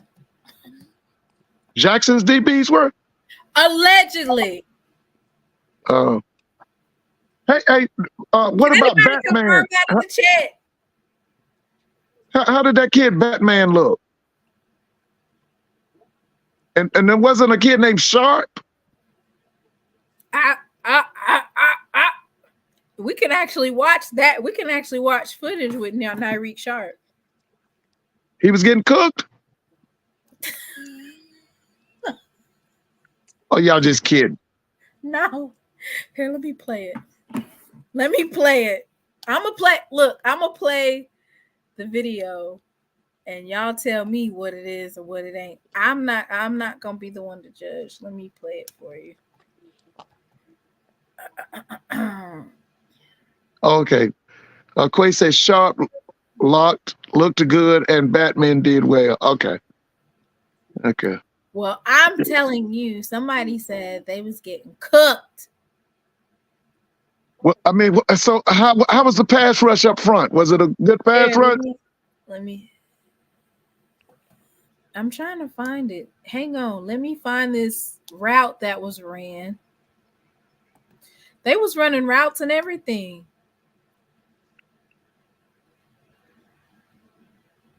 I'm trying to find it for you. It's crazy that some of these highlights were only like 5 seconds, so you can't really get anything out of it.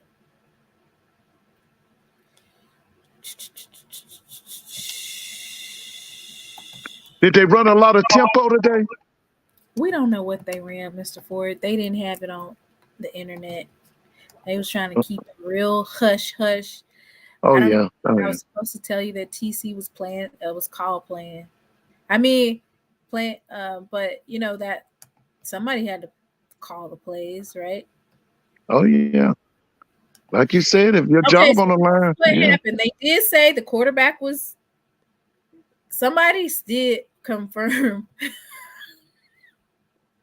Somebody did confirm to me. So if you in the chat, tell me, was it medium well, rare? How bad was they getting cooked? Here, I'm gonna put that as a thing. So who was getting cooked now? I mean, give me a The name. DBs was getting worked today, okay? They said Jackson Really? State has their speed has increased on that offensive side, and they said that it caused some of our DBs to get cooked today. I don't want no smoke from none of them young men.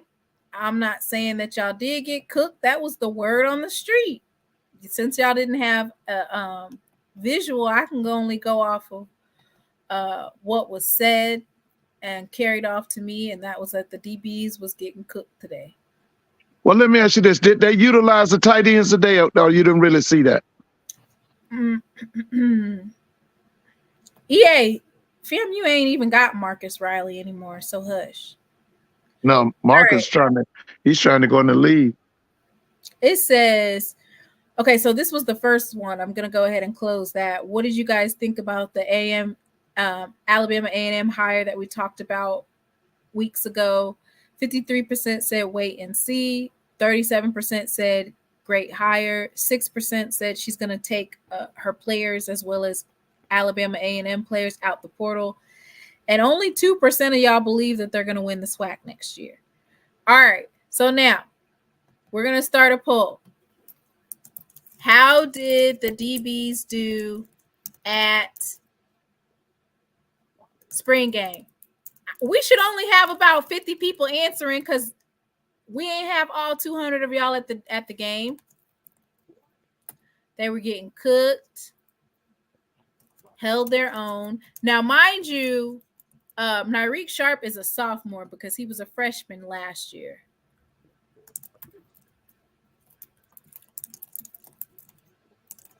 So, we lost a couple of DBs to the portal. Okay, who was that? Tony McRae and somebody else. Those were the Georgia State transfers. They went to the portal. Oh, okay. Yeah, I remember the Georgia State kids. Oh, yeah. So somebody said only 10 people in here went. So we should only have 10 votes. 50% said cooked. They'll have it together.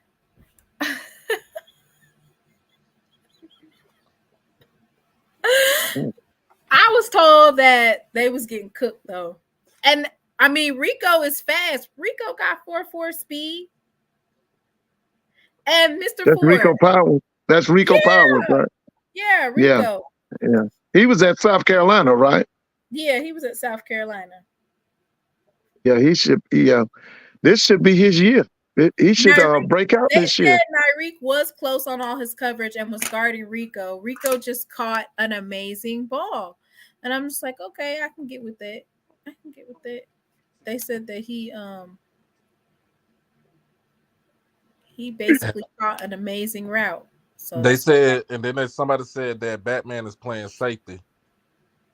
Oh, Batman is at safety? Mm-hmm. Hey, listen, what's the score of the UConn and Alabama game?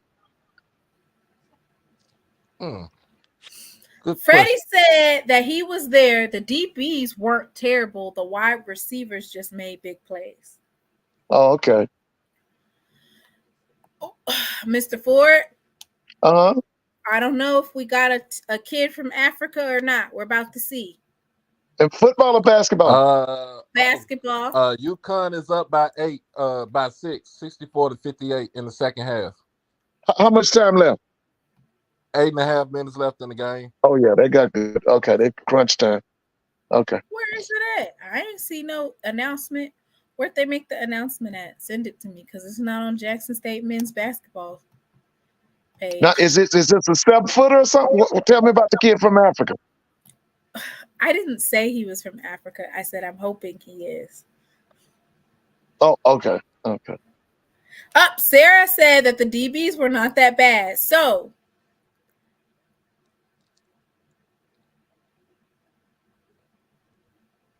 I was there too. The D-line was cooking on both sides. The O-line struggled. Okay.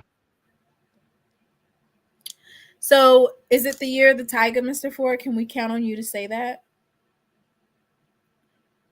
Yeah, it could be. Yeah, the Tiger, but it ain't gonna be blue and white. It's gonna be black and gold. Now, why would you say that? Hey, You know Mr. Ford gonna go for his alma mater, Grambling. No, he's not. He don't never talk about Grambling. Yeah. I done told y'all, boy, y'all better If watch they them could G be, men. if they Y'all better if watch they them could be G Prairie men. View, if they could be Prairie View in the State Fair Classic again this season, I give them a chance to win the West. They said Nyreek Sharp did great. You know, he's a sophomore. He was the 3-star commit that flipped Yeah, I remember him. from Georgia State. Doc, did you interview him? Who? You interviewed him on your show, right? Which one? Was it Sharp or Batman? Batman. Twice. Batman. That's right. I remember you interviewing him. Yeah. Especially, listen, we might be having a run of 4-3-4. We're gonna have to get some linebackers filling them gaps, right? That's a basic Yeah, defense. that's why I want to see who them linebackers are. Yeah. Y'all let me know what the name of the men's basketball commit is so I can pull up his information. Dorian McMillan. Dorian who? McMillan. And he's from the Dandy Dozen? From Jackson. And what kind of size we talking? Mississippi. How tall is he?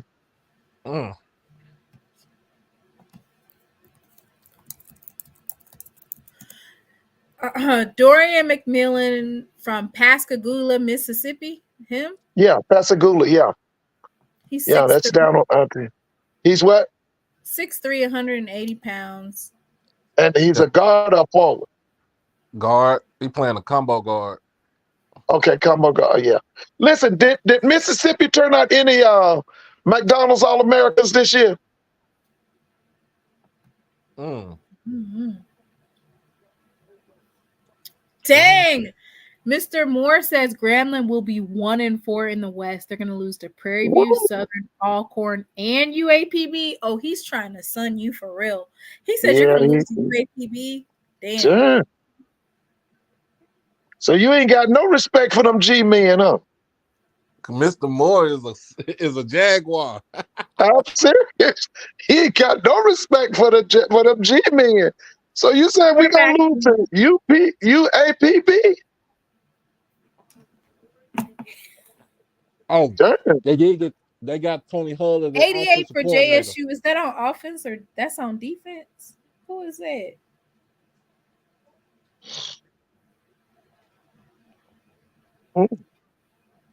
Hey, didn't Alcorn get a new president? Yes, his name is Cook something. Cooks or Cook. Yeah, is he an Alcorn graduate? Yes. Okay, I think I heard. Yeah. He was already at the school, right? Oh, and they said Bethune's beating Grambling. Yeah, y'all ain't got no respect for Grambling, huh? You don't either, Mr. Ford, to be keeping a buck. Yeah, no, I love my school. Y'all don't want me to give other people credit. See, that's what y'all don't want. Y'all want me to give nobody no credit. About the coaches. Coaching is how much of a percentage do you think coaching weighs on wins? Oh, they listen, they instill the discipline, they organize. When you got good coaching, baby, you almost there. You just got to go get the boys. We thought you was a rattler all this time. They said Bethune is beating Graham this year in Daytona, and I believe it. I don't think you're gonna beat them boys. Yeah, you know, they say, yeah, I think Bethune is gonna be much improved. They're gonna be much improved. They got all them kids coming out of the Pac-12. They're gonna be much improved. I don't know about the quarterback situation. We need to call them too. I don't, what's that quarterback room like? That kid, that Walter Simmons kid, he's back. Yeah. He was from East Carolina somewhere, right? All I'm gonna say is we have Jacoby and Morgan, so we have the most stable quarterback, right? Because Jacoby y'all you playing Bethune-Cookman for their homecoming? Yep. That's gonna be a biggie. No, they didn't put us on their homecoming. Yeah, they did. I think they did. Yeah. And Alabama State's got FAMU for their homecoming. That's gonna be a big game. So Right now, if we're gonna rate quarterbacks right now, who do you have at 1, 2, and 3? In the SWAC overall, It's probably that Jacobian. You said Jacobian looked good, right? I say Jacobian Morgan, Miles Crawley, Andrew Body. You gonna forget about the guy at Southern? What's his name? Noah Who? Bowden, he ain't showed nothing yet. Well, listen, it's potential. We ain't ranking on potential. We It's ranking on the potential. top 3. The top 3 quarterbacks. I got Jacobian Morgan, Miles Crawley, and Andrew Body. Who do you got, Mr. Ford? I kind of like that. I like that. I think that dark horse is gonna be the kid at Southern though. I think that kid. I Not think if he that get kid could beat out break by a out. freshman. Huh? Not if he get beat out Oh, by a I freshman. forgot about that quarterback. Doc, you know ain't no freshman gonna beat that boy. Been in the league. What, he's been in SWAC now? 3 years? How long he been in the SWAC? About 4. Ain't no freshman gonna beat him out. That ain't what I heard. If he puts it together, I feel like if he puts it together, man, that kid could be something else, man. Noah Bowden or Noah Bite, what's his name? Noah Bowden. Noah Bowden. Yeah. Mr. Moore Yeah, wanted that to kid keep him a secret. Tell us something, Mr. Ford. They said keep your eyes on Alabama A&M's quarterback. Who's the quarterback at A&M? They Xavier said he's Langford the came second back. coming of Andrew Yeah, Glass over there. No, he's not that style. You talking about Xavier Langford? Mm-hmm. He's better with his legs. He can throw the football, but he's better with his leg. He can electrify you with his legs. He's better with his legs, but he can throw the football. So, Doc, who are your top 3 quarterbacks? My top 3 quarterbacks right now. Is pretty much in the order is Jacobian. I'm gonna flip between Andrew and Miles. How did they say Andrew looked today? They say he look good. Oh, he looked good. Did they let him throw the football? Why wouldn't they let him throw the football, Mr. Ford? Well, they sometime in the spring they hide stuff. They hide stuff in the What you spring. gonna hide to see if it's They don't, because they don't want people to know what they got and all that kind of stuff. Doc, you know how they do in the spring. Yeah. Listen, Some people hide stuff. They go it's a vanilla. 3-man race at Alabama A&M. And what do they For say quarterback? about a 3-man race at Alabama A&M? What do they say if they say it's a 3-man race? If you ain't got one, if you got 3, you ain't got one. Yeah. Yeah.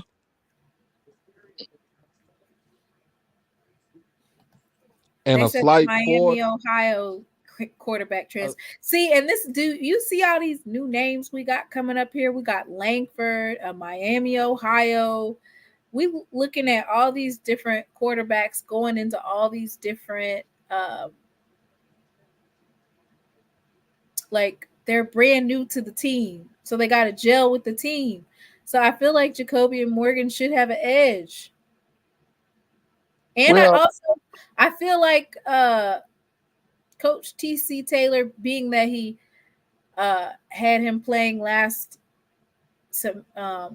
football season, that he knows what type of offense Jacoby and Morgan needs, which is right off. But I thought last year our quarterback play was subpar. Around the SWAC. I thought it was. Now I'm thinking we get better. Nobody threw for 3,000. There was no quarterback in the league in the league that threw for 3,000 yards. The closest one was Musa, and that's saying something right there. And he threw for what? He threw for like 2,700 yards last season. Okay, yeah, because he took some games off. I saw some games. Like I said, I ain't gonna criticize him, but he looked terrible in some games last year. He did. And then they gave him the player of the year. I didn't understand that. You understood it. They went Well, undefeated. I guess he benefited because they won the conference and won the Celebration Bowl. But I'm serious. It was some games. Musa looked awful last. I saw some play by It was him that probably at was least 5 terrible. games that he looked bad. Yeah, he looked bad in some of them games. He did. So they had good coaching. Yeah, they had a solid defense. That defense led that team last year. That's why I'm telling you now. You hollering about General Hunt and them. I don't think General Hunt and them gonna be missed.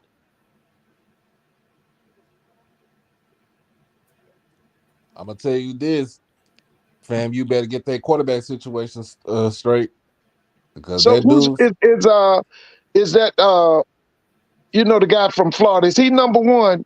Maritovich. Maritovich, is he number one? Or is that No. the kid if from it were me, FAU? I would have Junior number 1. Yeah, because he knows that offense, right? Because he's been down there, 3 years? How many years has 3 Maritovich been years. at Tallahassee? So he knows that offense in and out. And then we got Kobe Boykin coming in. We got Wait a minute. Tell me Brandon who is Kobe? Mitchell.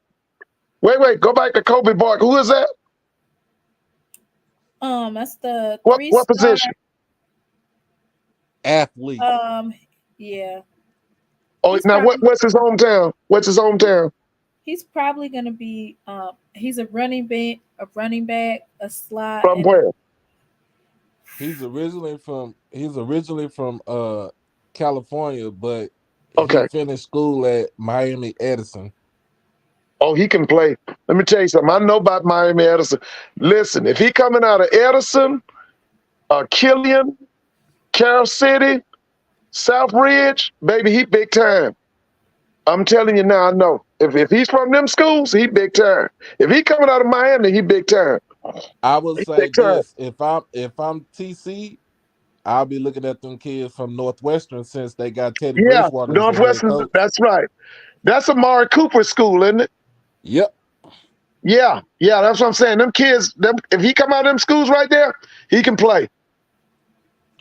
He can play. Miami, New Orleans, all them schools. Them boys can play down there, man. I've seen them.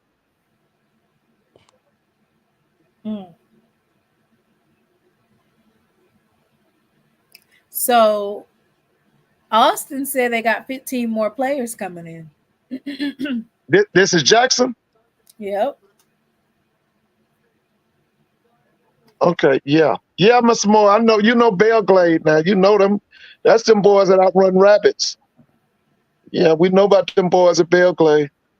And he was ranked a 4-star. Ain't that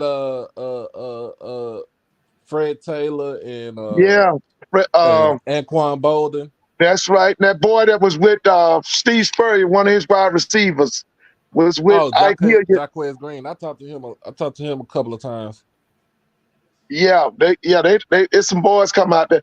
Remember the boy, what they called him, the freak? He was a defensive end. He was from Belglade. Yeah, Javon Curse. Curse, yeah, he was from down there. Yeah, Miami Central, you're right, Ladarius, that's right. Any of them boys from there, oh man, they the truth. If they come out the city of Miami, they the truth. Mm-hmm. Oh yeah, they got the best running backs in the country.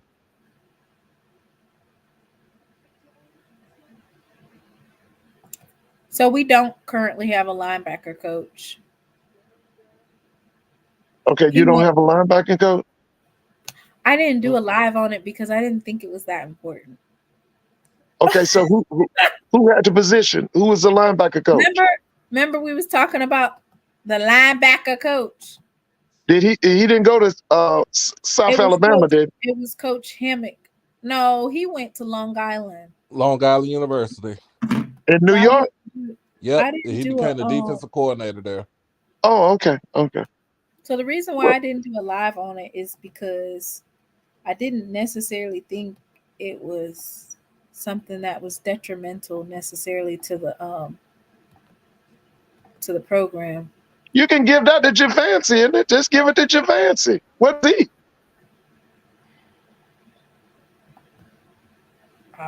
Yeah. Well, this is Coach Quan Hammock. That was our former linebacker coach. But you're right. We got Coach Javancy. Yeah, just give it to him. But we cannot have a situation where we're splitting special teams and linebacker coach. Oh, Javance is linebacker coach?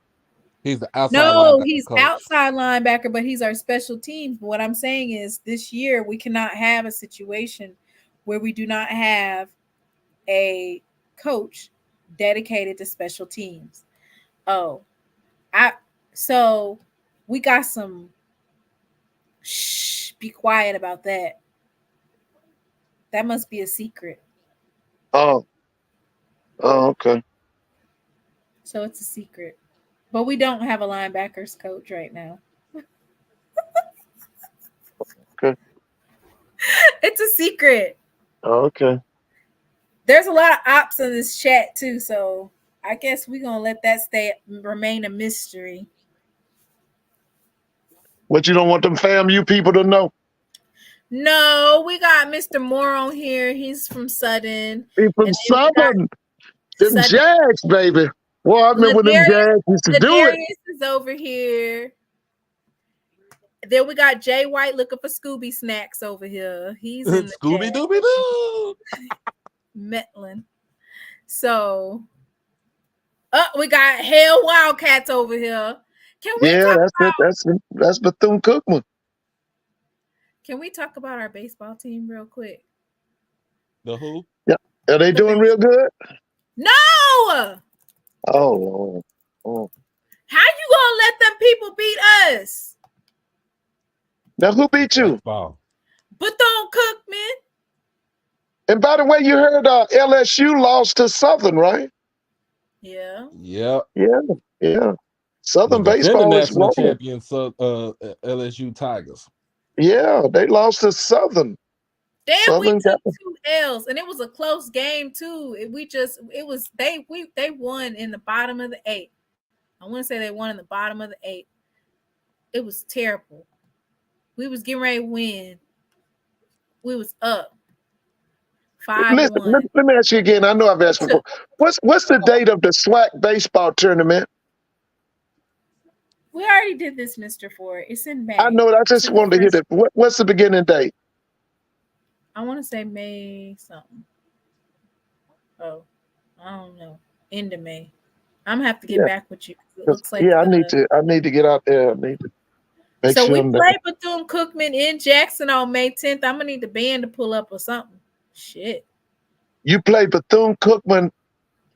You said wait a minute. Say that again.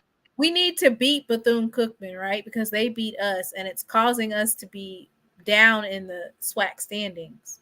So we need to for baseball. Florida. Yeah, we need to beat Florida A&M on April 26th, 20th, and 27th and 28th, and we need to beat Bethune-Cookman. We're fighting for our lives here. Yeah, Bethune is perennial. They're pretty good in baseball. Play the SWAC tournament.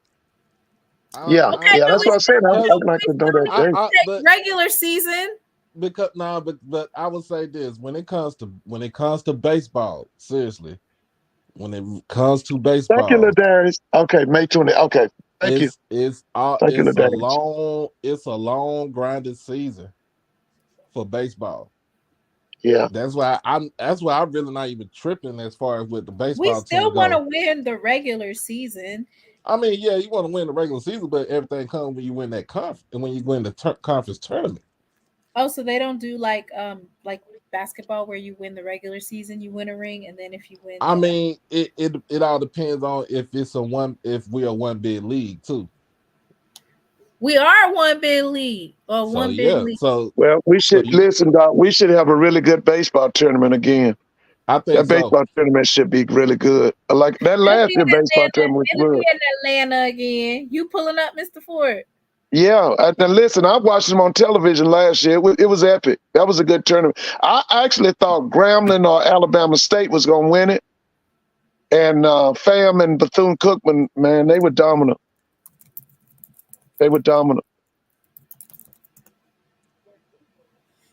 So I think that tournament's going to be really good again. Yeah, we're going to have to get it together. But on the softball end, on softball tip, let's move on to that. Who's got the best softball team? Prairie View. Oh, it's Prairie View? Yeah. Have they lost in the conference games? I think they lost 2, but they're like 11 and something though. Oh, okay. Oh, yeah. They We're my niece. We're 9-3 in the conference. The softball team. Yeah, don't sleep on us. 21-11 overall. Oh, that's good. We just 21-11. Yeah, we beat Bethune. Oh yeah, that's a good record. 8-4. And by the way, Doc, you ain't said nothing about Prairie View Spring. Anybody said how did they look this spring? As far as the spring game, yeah, it's next week. Any reports out of Prairie View? Is the team looking good? I had to talk to my guy Lionel. Because they got a new offensive coordinator, right?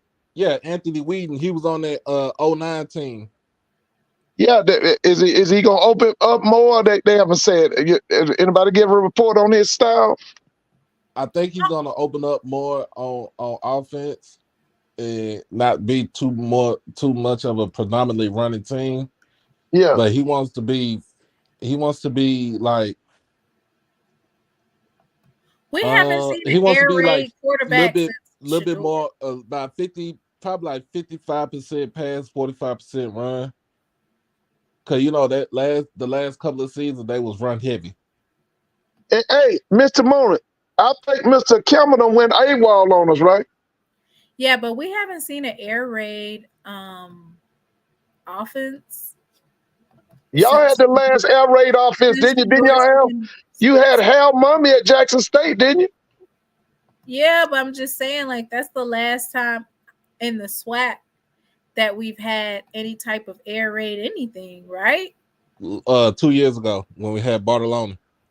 That's right, Bartolome. Yeah, that's right. He was there, right? Quarterback play, like the throwing and stuff, it's just not necessarily there. It ain't there. Well, it was just kind of subpar last year. Hopefully, it's gonna come back this year. Because it ain't nothing like a pure pass. I love passing quarterbacks. We just don't have ones that are going to sit in the pocket and just throw all day long. We don't have that necessarily. Well, there's no. I'm gonna be honest with you. There is no more pocket type quarterbacks anymore. Like seriously, everybody's basically. Are you talking about in HBCU? Because they definitely have pocket passing quarterbacks. Well, they got pocket passing quarterback because they can't run. What I'm saying is everybody's more of dual threat. Yeah, they running and throwing. Threat, but there's a difference between dual threat and being a running quarterback. So basically, being a running back that can throw.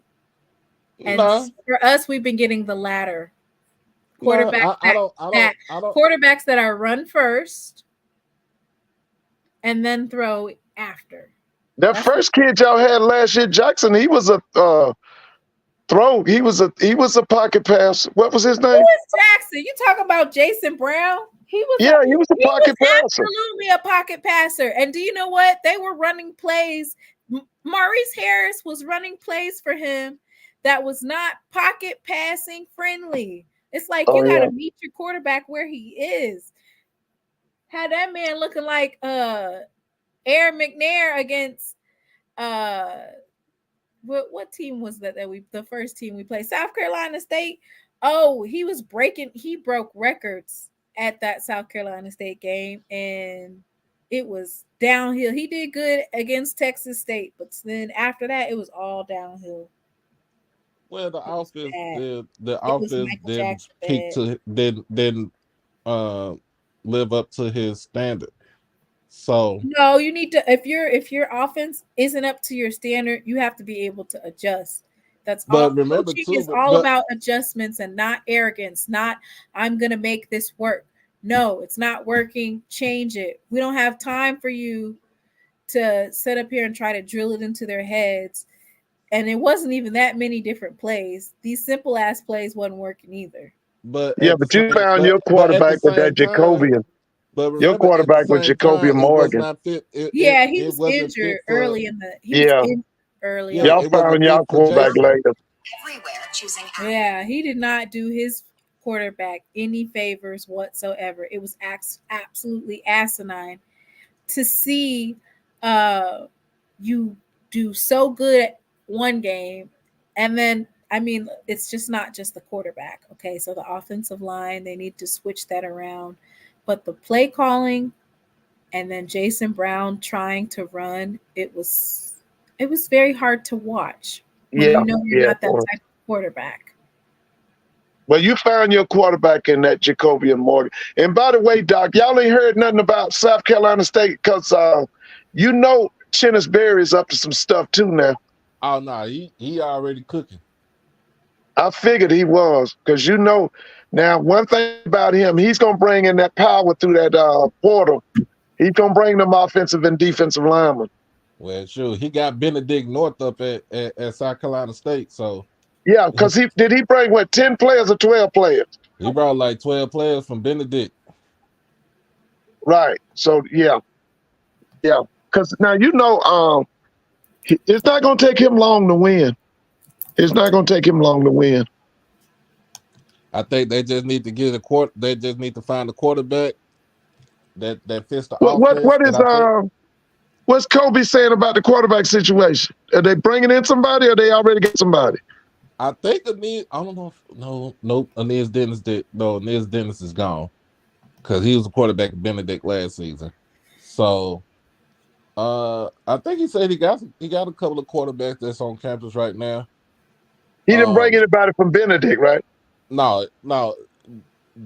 Aeneas Dennis is gone. He played in that Legacy Bowl 2 months ago. So he's gone. Yeah. Dang. UConn said we ain't losing both men and women's. Huskies I beat. think they listen. They helped Caitlin out. What's her name? Caitlin Clark. I You was know about to that. ask you that, Mr. You know. Ford. You know they helped her out now I was because they just want her to getting be ready the ask you female that, Tom Mr. Brady. Ford. Huh? I was just getting ready to ask you about that. What They helped her did you out now. think You know about they that helped her out. last night? Yeah. I mean, that's more money. That's I feel like University of South Carolina should take them out. But here's my thing. I don't want no close game. Because if it's a close game between Don Staley and that our program, the officials are gonna get involved. And I want South Carolina to go ahead and blow them out. So That's I what have it's a gonna question. look like tomorrow. So Yeah, that's what I'm saying. I want to go and blow them out. Game start? What time does that game start? It 3 starts in the o'clock. evening time. What time? Yes. Why would you be showing the HBCU All-Star game during the South Carolina versus Iowa game? Why would Well, you do that game Okay, gonna what be the time is the biggest game to HBCU? watch anyway. Yeah, when's that game? tomorrow At what time? at 4? Well, maybe it'll be, let me see. Let me go ahead and see if I can get you the right information. Sunday, April 7th, Grand Canyon University HBCU All-Stars game. And what time? Let me get the time. It'll be MEAC and SIAC versus players from the SWAC and CIAA, along with Tennessee State, Hampton, and North Carolina A&T. You know you don't want to leave them out because they're HBCUs, even though they're not in a conference. All right. So I'm told it's at 4 o'clock on CBS. I think that South Carolina our game is at 3.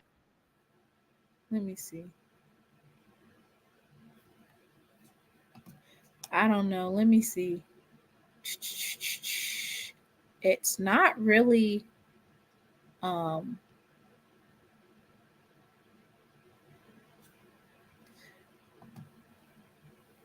okay, 3 p.m. Eastern. The pregame show coverage begins at 3 p.m. Eastern. Watch the showcase live on CPS at 4 p.m. Eastern.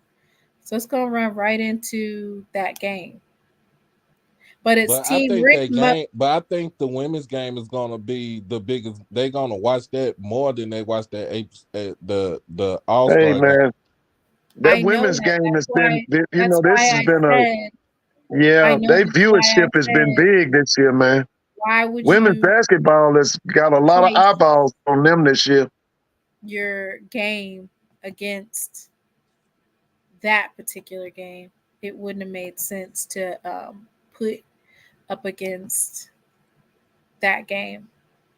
It's at My 4 p.m. thing is, Eastern. if I'm gonna, if I'm ABC, ESPN, I would have had put that game at like 6.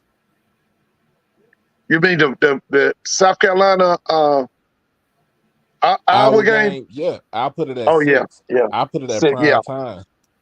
Okay, yeah. well, maybe you can call them and tell them to push it back a couple hours so that we can support both.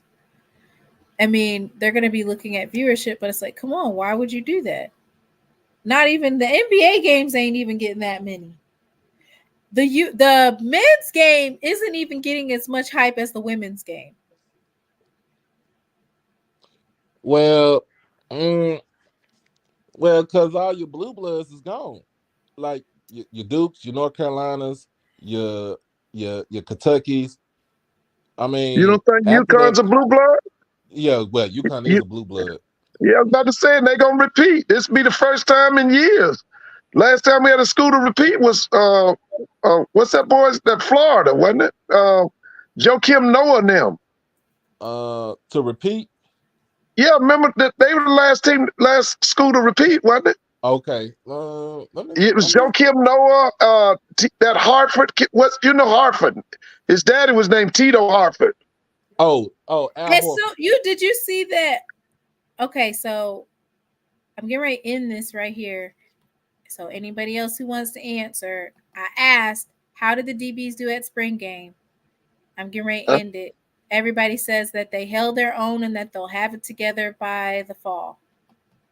Oh yeah. Mr. Mona, we always said when I was coaching, the defensive line dictated what was happening in the defensive secondary. If your defensive line was sorry, your secondary was going to get crushed. But we felt that if the defensive line was strong, they covered up the secondary. We always felt like what was going on up front dictated what was going on in the back. The Big East, Mr. Moore. UConn is in the Big East, ain't it? Yeah, and they came back. They had TC's left and went to the conference is on YouTube now. huh? Coach TC's post game press conference is on YouTube. I have to catch it tomorrow. Some of those schools, they're just proverbial talent. I think UConn got the number 1 player in the country on women's side for basketball. She'll come right in and replace Aaliyah Edwards. Just like that. Anyway, any last words, Mr. Ford? Yeah, just looking forward to seeing that. Those like I said, I didn't see any spring games except that Albany State game. So I'm looking forward to seeing your spring game, Florida A&M spring game. We Hopefully, don't have a spring game to watch because they didn't record it. Oh, you don't think it'll be on YouTube? Nobody put it on YouTube? No, it won't be on YouTube, Mr. Ford. It's all a secret.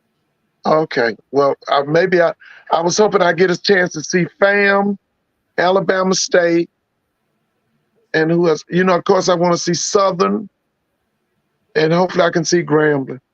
You really want to see Southern because we don't know what's going on over there. At least at Grambling, you got Miles Crawley. Well, let me tell you something. You got one thing at Southern, you got Terrence Graves. Terrence going to do a lot of planning. Because, see, Terrence is a disciple of Pete Richardson. Them people used to plan. And whatever their weakness is, they're going to work it out in the meeting first. So the more pressure up front, the more plays the secondary can make. So the reason why the more pressure up front, the secondary is not exposed. Because really now, if you give that quarterback 3 to 4 to 5 seconds, you can't be mad if he picks the secondary apart. But if that defensive line is aggressive and coming to get him, then they can cover up any weaknesses in the secondary.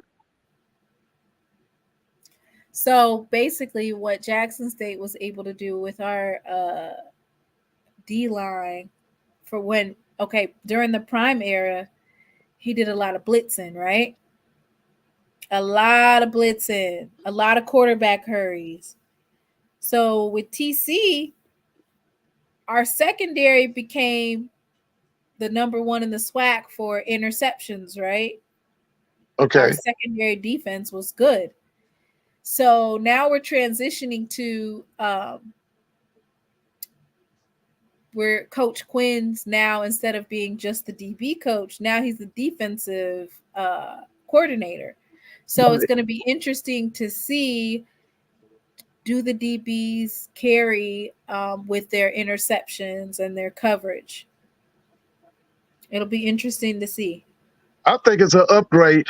I didn't see him today, but I think with this guy here as the defensive coordinator, I think this upgrades the defense. I think they'll be better. I think they'll be more aggressive. I mean, time will tell, but like I told you before, I like Coach Bradley as a defensive line coach, but I thought his defense coordination was suspect.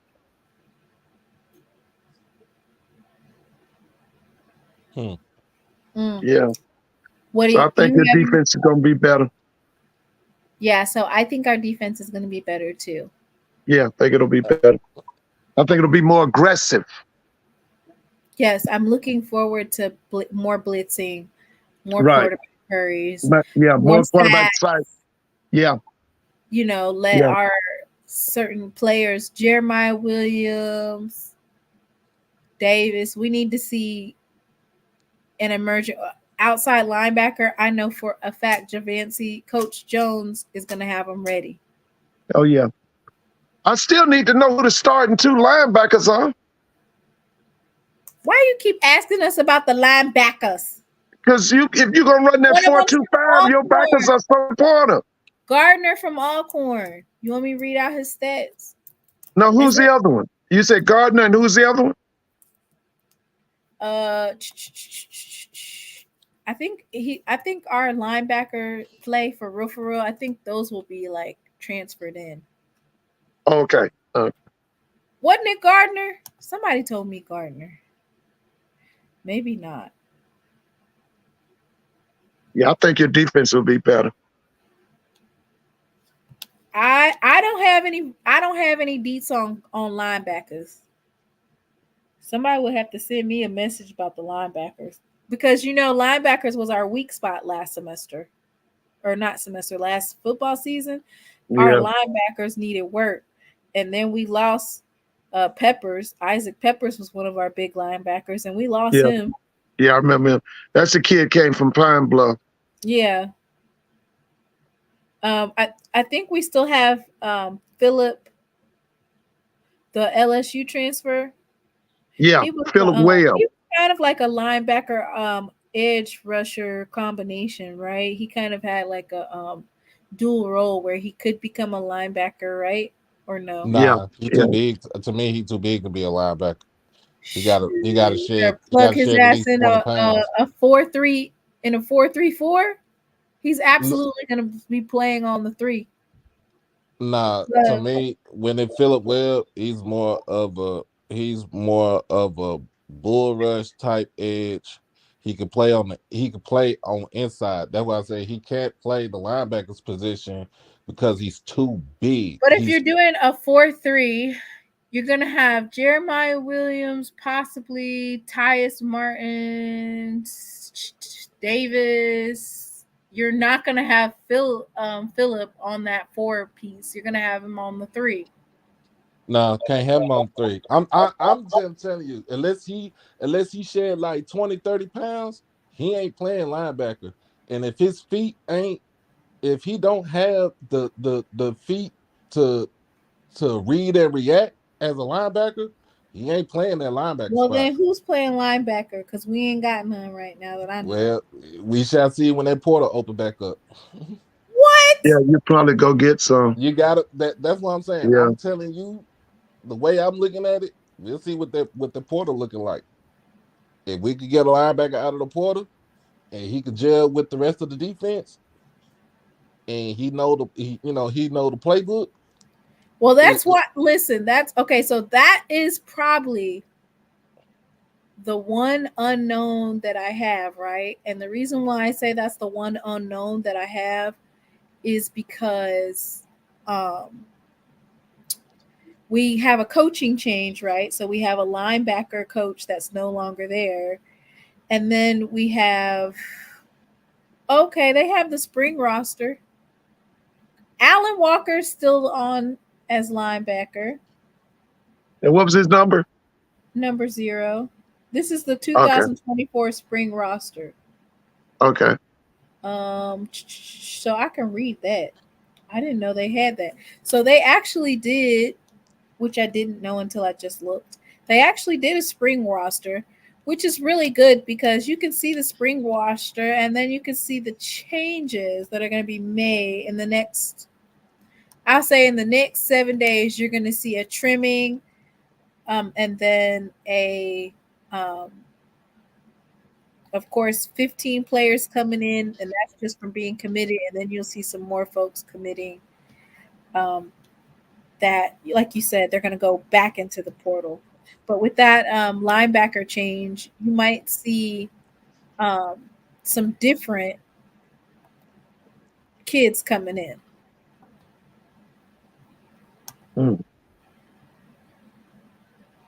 So what you thinking? Coach will bring about 10 kids this summer? Yeah. So they still have Javarian Jenkins on here, Noah Bouye, Chase Ward. So Noah Bouye and Chase Ward, they were freshmen last year. Right. Ja'Cory Hargon is from Frisco, Texas. He went to Mary Hardin Baylor. He's number 53. Ashton Taylor's from Hoover, Alabama. He's a Tennessee Tech, transfer. Right.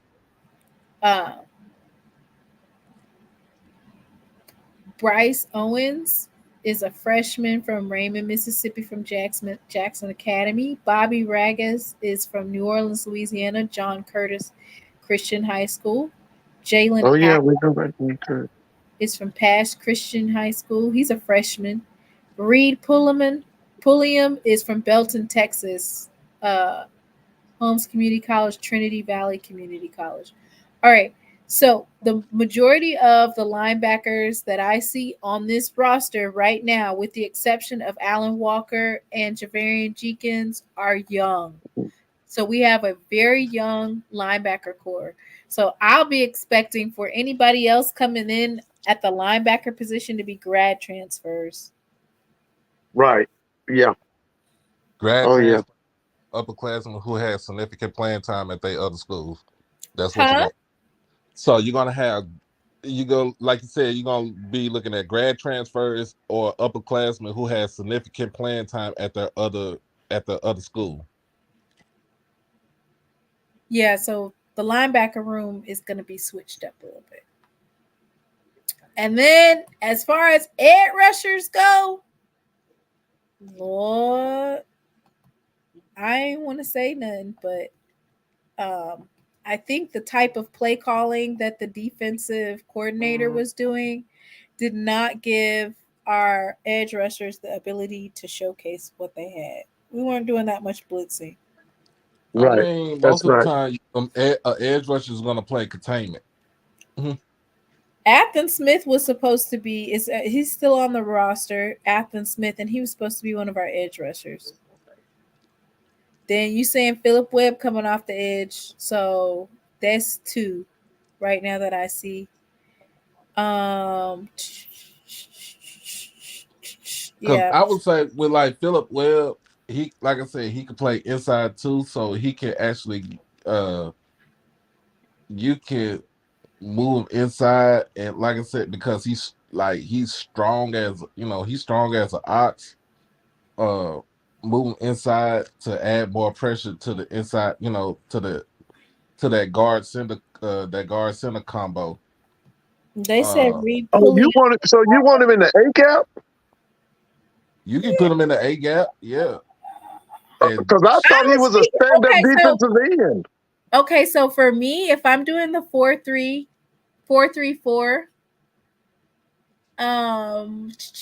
you're saying put Philip Webb on the edge with Jeremiah Williams, Tyus Martin, and then who's the other edge? Athen Smith. I said, but there's my thing. I say rotate them. Like okay, but you ain't gave us 2 edge rushers on one. Are you having 2 edge rushers? And I'm gonna be honest with you, he gonna look into the portal for another edge rusher. So how did the Webb kid look today? My name is Bennett, and I ain't in it. I don't know. So he didn't look good?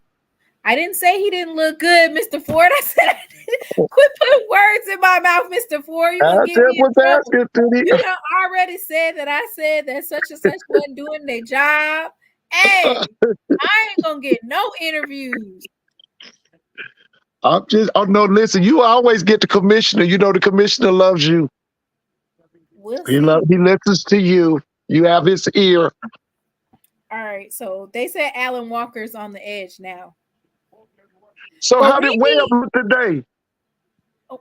Somebody tell Mr. Ford how Webb looked today. I hope. Was he dominant? I don't have anything to tell you. It says D. Davis was a beast today. I bet he had 4 or 5 sacks. Okay, somebody said Webb look good. Yeah. I say look good. So where did they have Webb at? I bet you they had him if they had him in a 4-3, he's gonna be one of those 3. I'm telling you, he ain't. Yes, he is. You ain't gonna put him on the edge. You're gonna put Alan Walker. I'm putting him on the inside. I'm rotating him with my D tackles. He is not a defensive tackle. He is strong enough to play D tackle. The dude 270. He is not a Devontae Davis or Jeremiah Williams. Putting Philip Webb on the inside is weird. That's not weird. It's good because that shows versatility for him. Yeah, you can move him around. You're right. Yeah, you can move him around. You can move him around. Let me see his stat line. Philip Webb, 6'5", 265.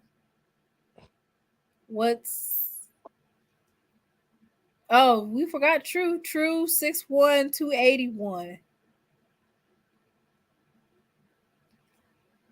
Devontae Davis is 6'3", 296. Tyus Martin is 6'4", 330 pounds. Damn. Jeremiah Williams is 6'3", 285. I'm putting him as a rotational piece for a defensive tackle because you can go quick with him. They said they mixed him up. So he was defensive edge and defensive tackle. Yeah. Webb is big enough to move around, but there's no point when we got so many good defensive tackles. I was finna say I'm not switching out Webb as a defensive tackle when I have Tyus Martin, Devontae Davis, Jeremiah Williams, and I think that's 4 right there. But let's see, and True Thompson. So if I got True Thompson, Devontae Davis, Jeremiah Williams, and So here's the thing, though. So here's the thing. This is what Mr. Ed said. Webb is big enough to move around, but there's no point when we got so many good defense tackles. Is he gonna be the odd man out going into the portal? No, I don't know. Let me see. You don't know. We don't. Why would he go into the? He's from he's got family from Jackson. He got people from Jackson, but he's from Louisiana. But what I'm saying is, who's from Louisiana? If we got 4 or 5 good defensive tackles, because when you play in a 4-3, you got 4-2-5. You gotta have at least too. Kazarius Bowie, who just came in. Yeah. So he's what I'm saying in high school, Jackson, Mississippi. But what I'm saying is this is what I'm saying. He's an edge, but he's not, to me, he ain't good enough to be an edge. He's too stiff to play the edge. So what I'm saying is he's going to be the odd man out. If you go, No, not now that they playing a 4-3 or a 4-2. No, if you play now, when last year when uh we kept playing that 3-3-5, then I would have said it. But now they're gonna be playing 4, and I could even see them. Thank God for the versatility, right? I could even see them now starting to play a 5-2, right? Oh yeah. Oh, you that only do that 50? for a run. Because a lot of like, especially against run heavy offenses, I can definitely see them implementing the 5-2, Oh yeah. which I like that we 52. we I like didn't that. I like that play 50 that series period. we didn't play that enough against certain teams, and they was running through us, Because right? we didn't have the depth. We didn't have the depth on the defensive line last season either. What I'm saying is, What did you we just say? did We not. did? We Yes, did we not. did. We did not. I promise you, we did not have the depth on that defensive line. Do you That's the realize reason. all these people were here? Philip Webb here, Yeah, but if they was here, JD Granger here, were Atherton they Smith, hurt? True Thompson, Zion Walker been here for a month of Sundays. I honestly thought he went into the transfer portal. Zion Walker is still here. Devontae Davis, Tyus Martin, Jeremiah Williams, all of them was already here. Yeah, but They just wasn't playing that here. But what I'm 5-2 saying because he is, wanted to play 3-3-5. but what I'm saying is, this is what I'm saying. If he was here, they here. Where were they at last year? Because the only 3 people we all talked about last season on the defensive line was Tyus Martin, Devontae Davis. You talked about Jeremiah Williams, and we talked about Philip Webb. You had Antonio Doyle coming Atherton off the Smith. edge.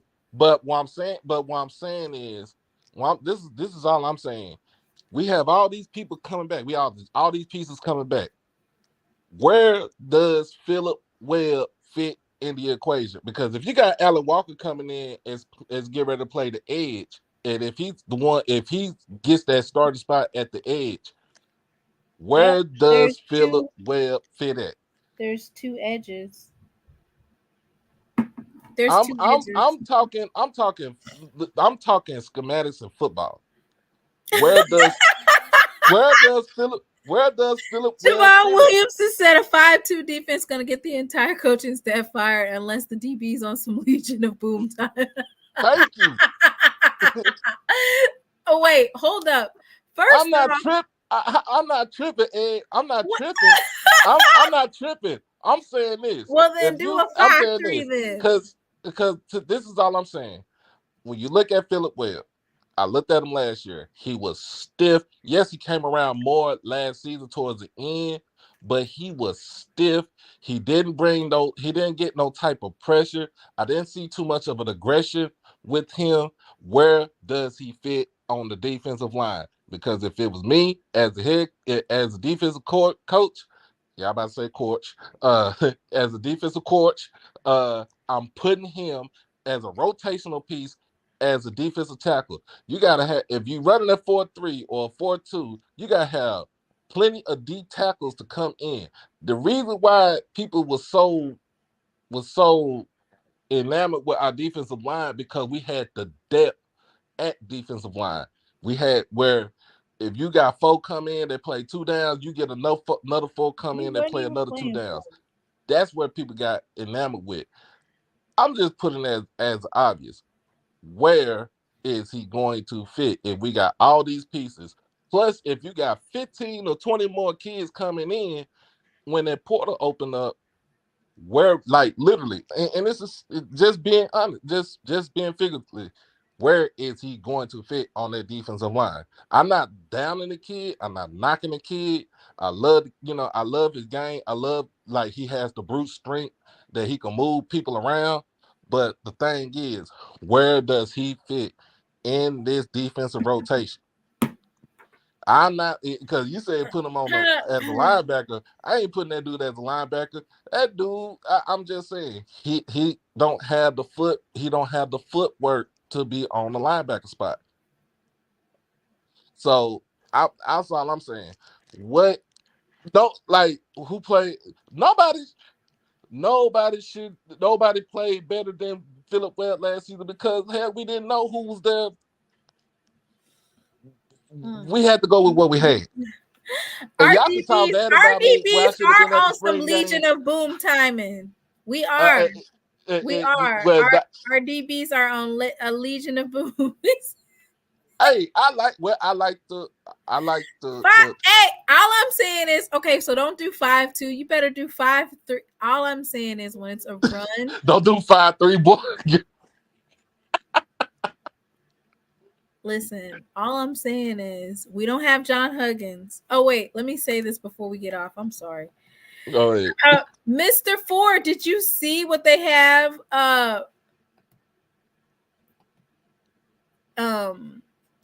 John Huggins when they put all of his stats and information, it's this thing which you can actually do it yourself. Right.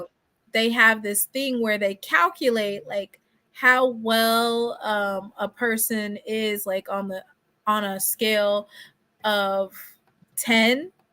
Like 10 is the highest that you can get, and it's basically calculates your height, your times on your 40, how much you bench press, your agility, and they put it into this little computer, and then the computer basically calculates what you're in the top for. And this is interesting because last year when Isaiah Bolden did it, he was in the top. Okay. John Huggins they have him as a free safety. That's what the NFL, or excuse me, this is what the scouts. I want to say that this particular person went and got stats of John Huggins out of the actual database where they compile all this information. So it says John Huggins is a free safety prospect in the 2024 draft class. He scored a 9.41 relative athletic score out of a possible 10. This ranked 65 out of 1,082 free safeties from 1987 to 2024. This is a really high ranking. Oh, yeah. So Huggins his hand size was 9.375, arm length 32.125. His composite size grade was great. His weight was around 213. He bench pressed 13. Height was 6'1". His composite explosion grade was elite. So his vertical was 38.5. That means he's a hooper too if he wanted to play basketball. Yeah. I loved him from the day he stepped on Jackson State's campus. I've always loved John Huggins. Yeah, he was a player to me. Didn't he? Y'all got him from Florida, right? Didn't y'all get him from the Gators? Yeah, he was always a player to me.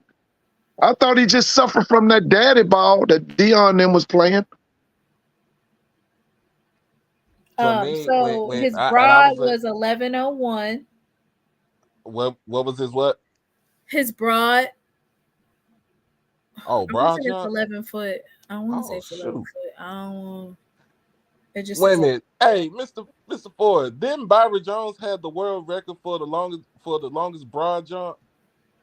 Who was it? Byron Jones. Remember when we got him from we drafted him as the Cowboys? Like he broad jumped like 12 something. And it was so the broad jump, also known as a standing long jump, measures how far a player can jump from a standing position. It tests an athletic power in the form of lower body explosion and lower body strength. The athlete must also demonstrate balance in order to land the jump. Well, Doc, the name that I'm thinking about was somebody named Bob Beamon. So the Connecticut cornerback Byron Jones set the NFL combine record for the broad jump at 12 feet 3 inches in 2000. Yeah. He was athletic.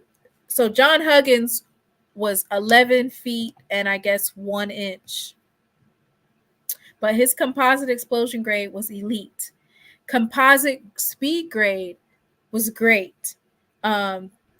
His 40-yard dash, they have him as clocked him at a 4.47. John Huggins commented below in the chat and said it was a 4.44.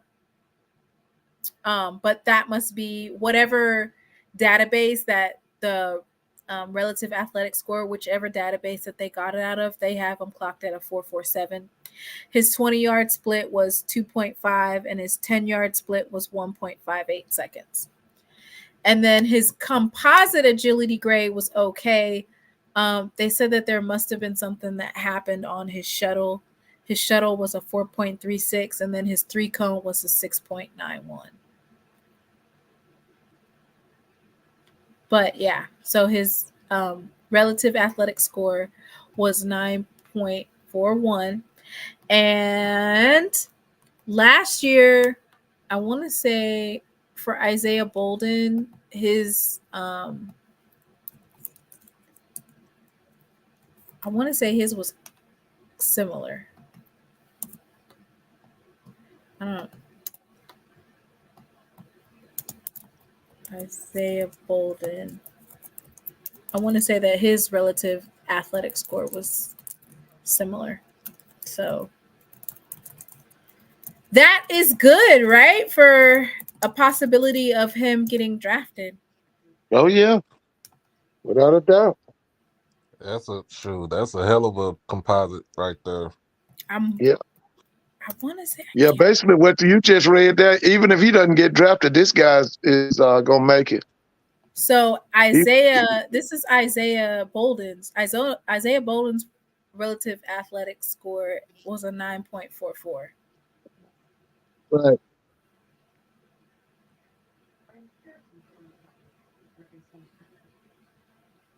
So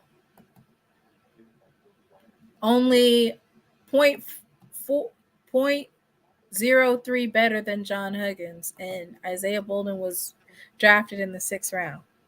So we shall see. All right. I put John at what?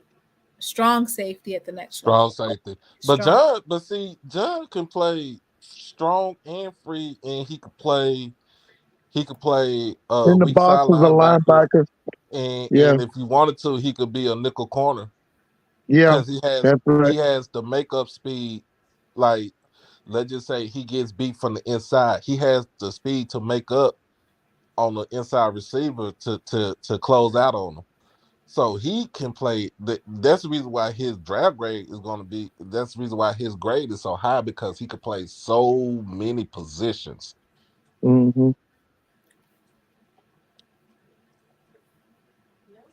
Did he get special teams? Yeah, you put him on special teams. So no, I'm saying, did he get special teams at Jackson State? Yeah, he did special teams at Jackson State too. So he on the real, he reminds me of Marquise Bell. Like, yeah, Marquise Bell was the yeah, same way. yeah. He could play strong safety, free safety, nickel corner, Played some linebacker. play some linebacker, and then when he Linebacker. got to the when the Cowboys picked him up, he had the versatility to do all this stuff. And then this past season, he played strong safety, and then they moved, Dan Quinn moved in the inside, to weak side linebacker, and he led the team in tackles. So if you can get John the way like that, it's a good thing. That's a good thing for a team. And the best thing too, don't be so big headed that you don't want to play special teams. Special teams is like one of them things where you can get a starting spot. I talk about my Cowboys all the time, and oh god, yes, a lot. My special teams ace when I was growing up was Bill Bates. Billy Bates, University of Tennessee. Somebody said add weight and put him at a linebacker. You don't add too much weight, you slow him down. Right. Yeah, I would put, if you're gonna put him at linebacker, you give him about another 10 pounds and keep him at weak side. But he got to be he has to go to a team where the defense is going to be flexible. Last but not least, Mr. Ford, guess what? Did Uh-huh. you see that Don Thornton is at Alabama Yeah, A&M? she'll do well. She's gonna do well at A&M. She'll What do do you think? well. What do you think about that, Doc? Even though we already said it, when I was in Connecticut, we were already talking about it. Yeah, we So already talked it's about pretty it. much a Yeah, repeat. I I mean, we mean, already knew that it was going to happen, Yeah, and her husband's over there at Alabama A&M, and she'll do it'll well. be interesting to see if she's going to be able to pull the current players from Alabama A&M that just entered in the portal. If she'll be able to pull them back out. she could, she should. Just talk to him, It don't let him matter. know. She'll put together a winning program. She'll put, She's a I, winner. She's a winner. so I've watched her career. I saw her at Prairie View. I saw her at Pine Bluff. She's going whether they stay or leave, it don't matter. Uh, she's gonna put together a good program. She's gonna put together a good competitive program.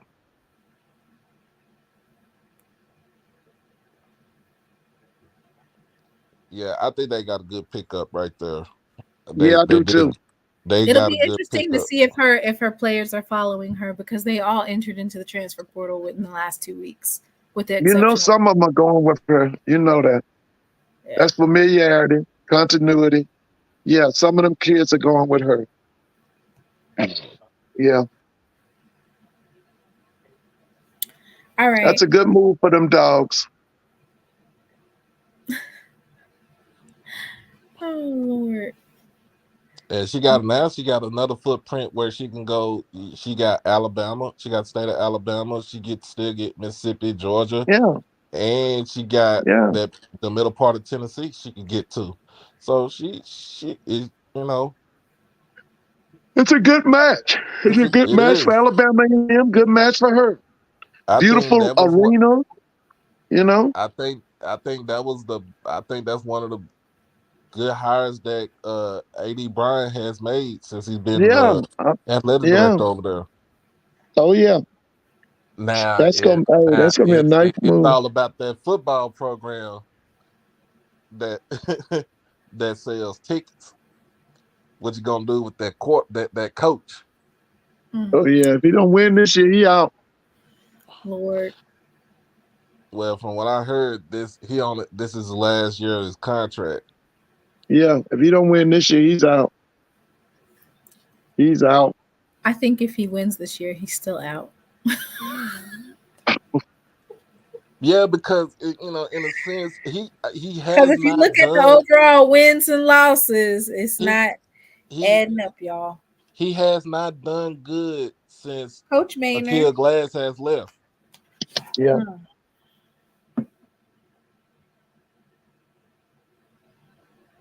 He had the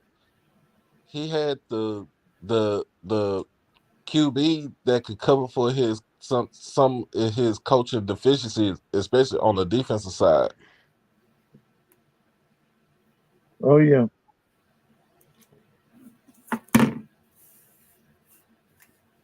All right, y'all. Okay, guys, I'm out. Mr. Ford said spring break is over. Yeah, it's over, y'all. I got to get back in there Monday morning. Listen, y'all have a good night. You have a good night. All right. Doc, when you going on again? So I probably might go on tomorrow. I picked up Well, Mr. Doc Holiday and HBCU Overdrive will be on tomorrow. yeah, I I'll will be probably go on on tomorrow after Tuesday night. yeah, Yeah, Mr. Ford knew he was tired. I picked up a second job, a part-time job last week. So Coach Reed does not want to go to no Marshall. Hell no. who said what? They talk about the Marshall basketball coaching position is open.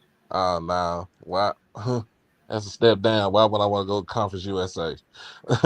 That's a step down. No, because they said Marshall's open, Marquette's open. All of them are. I mean, Marquette is a nice That's coaching a nice position, spot, right? but that's the Big But East. it's where is it at? All the way up north where it's cold as hell. It's in And Milwaukee. far away from folks. Ain't nobody It's in going all the way to Milwaukee, Milwaukee. Wisconsin. Snow is pretty to look at. It really is. And then when you in it for more than 3 days, like, all right, I gotta go. I gotta go down south. Like, I ain't trying to be cold. No, but yeah, we got some stuff to talk about. Like I said, spring football. So Talk hopefully about by Thursday we'll have the announcement on whether or not Coach Reed has signed her contract or not. Kind of just let it go, let it roll off our backs because we had the spring game. But y'all head on the swivel for next week because there's going to be some folks entering the transfer portal. yeah. So don't be mad when the kids decide they want to leave. Let them. I think everybody in the SWAC kind of holding their breath on whether or not Coach Reed's going to re-sign or not. So Coach Reed resigned. Y'all might as well just go on ahead and She get her already the crown. signed it. She just wait until she get back to make the official announcement. Get her the crown. Ooh. Get her the crown. No, I'm gonna tell you. Don't do no talking. Let the reins do the talking. Uh-oh. Let the reins do the talking. I'm not. All I'm trying to say is I am not trying to be like none of these other schools trying to figure out how we gonna fix it. I don't want to be rolling on the floor. So I'll probably go on tomorrow afternoon, and when I get off of work, and try to do the show right before WrestleMania Night 2 come on. I'm a big wrestling fan. Oh Lord. Yeah, all right, I'm going to play this meme real quick. Oh Lord. He made it big time, Willie!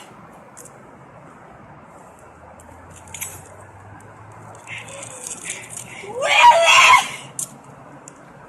Willie! He gone! Willie! That was UAPB fans today. Oh, they poor coach. They said my coach is good. He made it big time, Willie!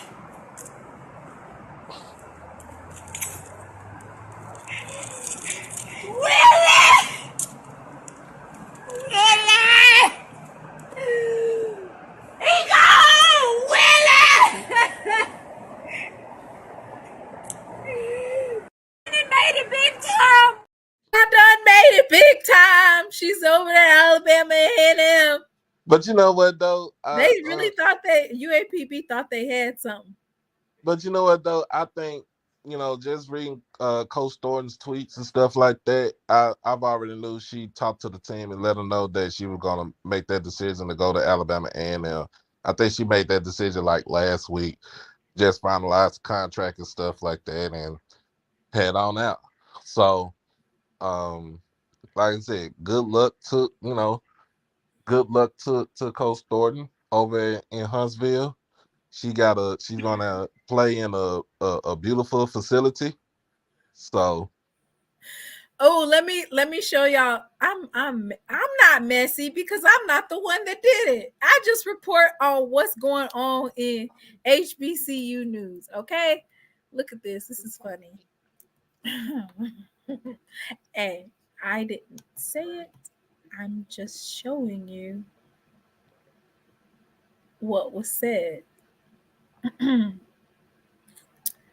right. This is funny. So apparently the Alabama A&M conference was packed, right? So the J-Dot said this press conference was packed. And Liv says the women's game's going to be packed next season as well, or just versus ASU. Is that shade or no shade? Ain't no shade. It might be a little bit of shade, but I don't think it's no shade. That was shade. Call shade out. The women's game going to be packed next season as well, or just versus ASU.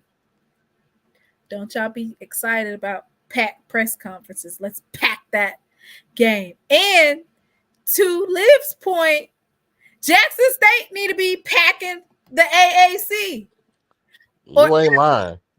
We gonna be in the same boat. How you gonna fix it?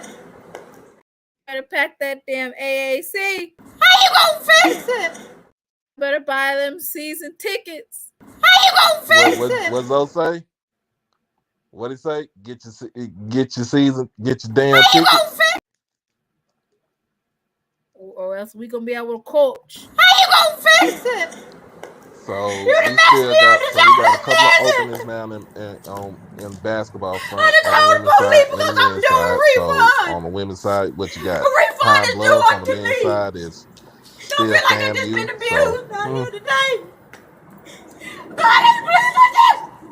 You can't do the Saints like this. Coach Reed, please go ahead and sign that contract now. yeah, go sign the contract.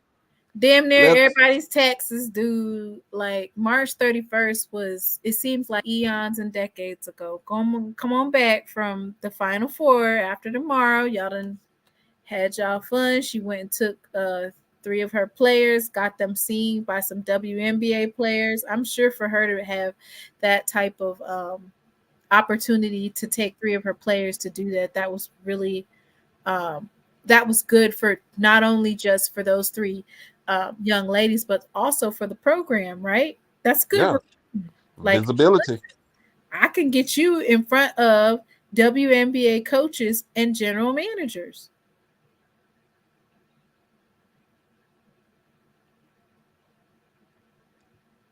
Yeah. Visibility. That's what it is.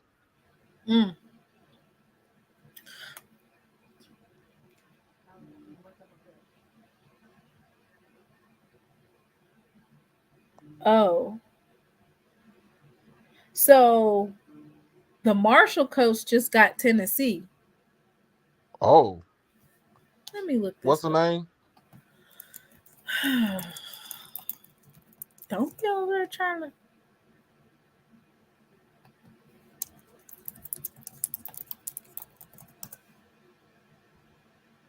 So Kim Stevens was named the head coach for Tennessee. Kim Stevens. Let me. I ain't seen that.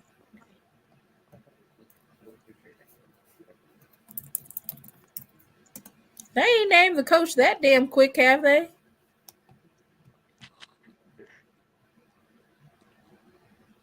I have not seen that.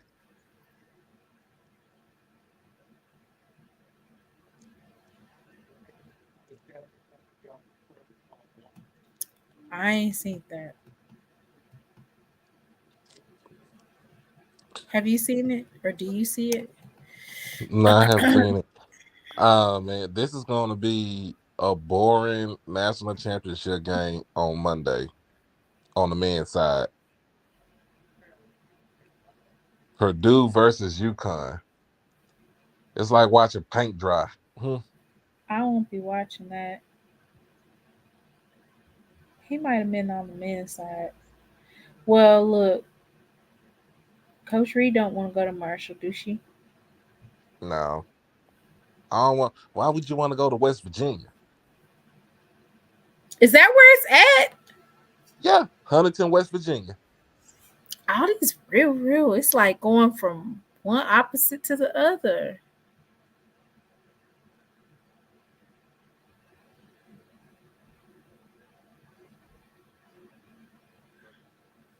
Yes, come on, Coach Reed, sign, please. The SWAC needs you. Look at this Southern bumpkin over here. So trying to get our coach going. So Kim Stevens, Kim Caldwell, her maiden name is Stevens, said, who is currently the head coach of the Marshall University women's basketball team. Prior to Marshall, Stevens made a name for herself as coach of the Glenville State Pioneers.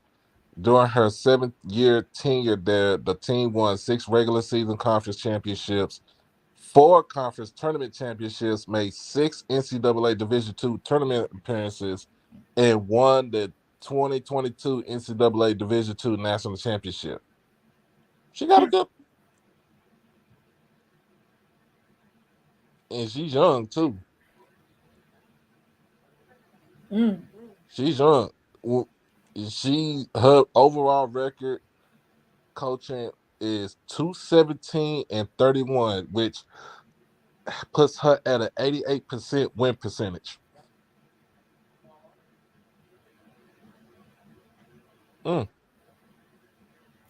Yeah, me too, Brianna. Coach Reed, sign the contract, and your fans will do the rest. Y'all have a good night. Peace.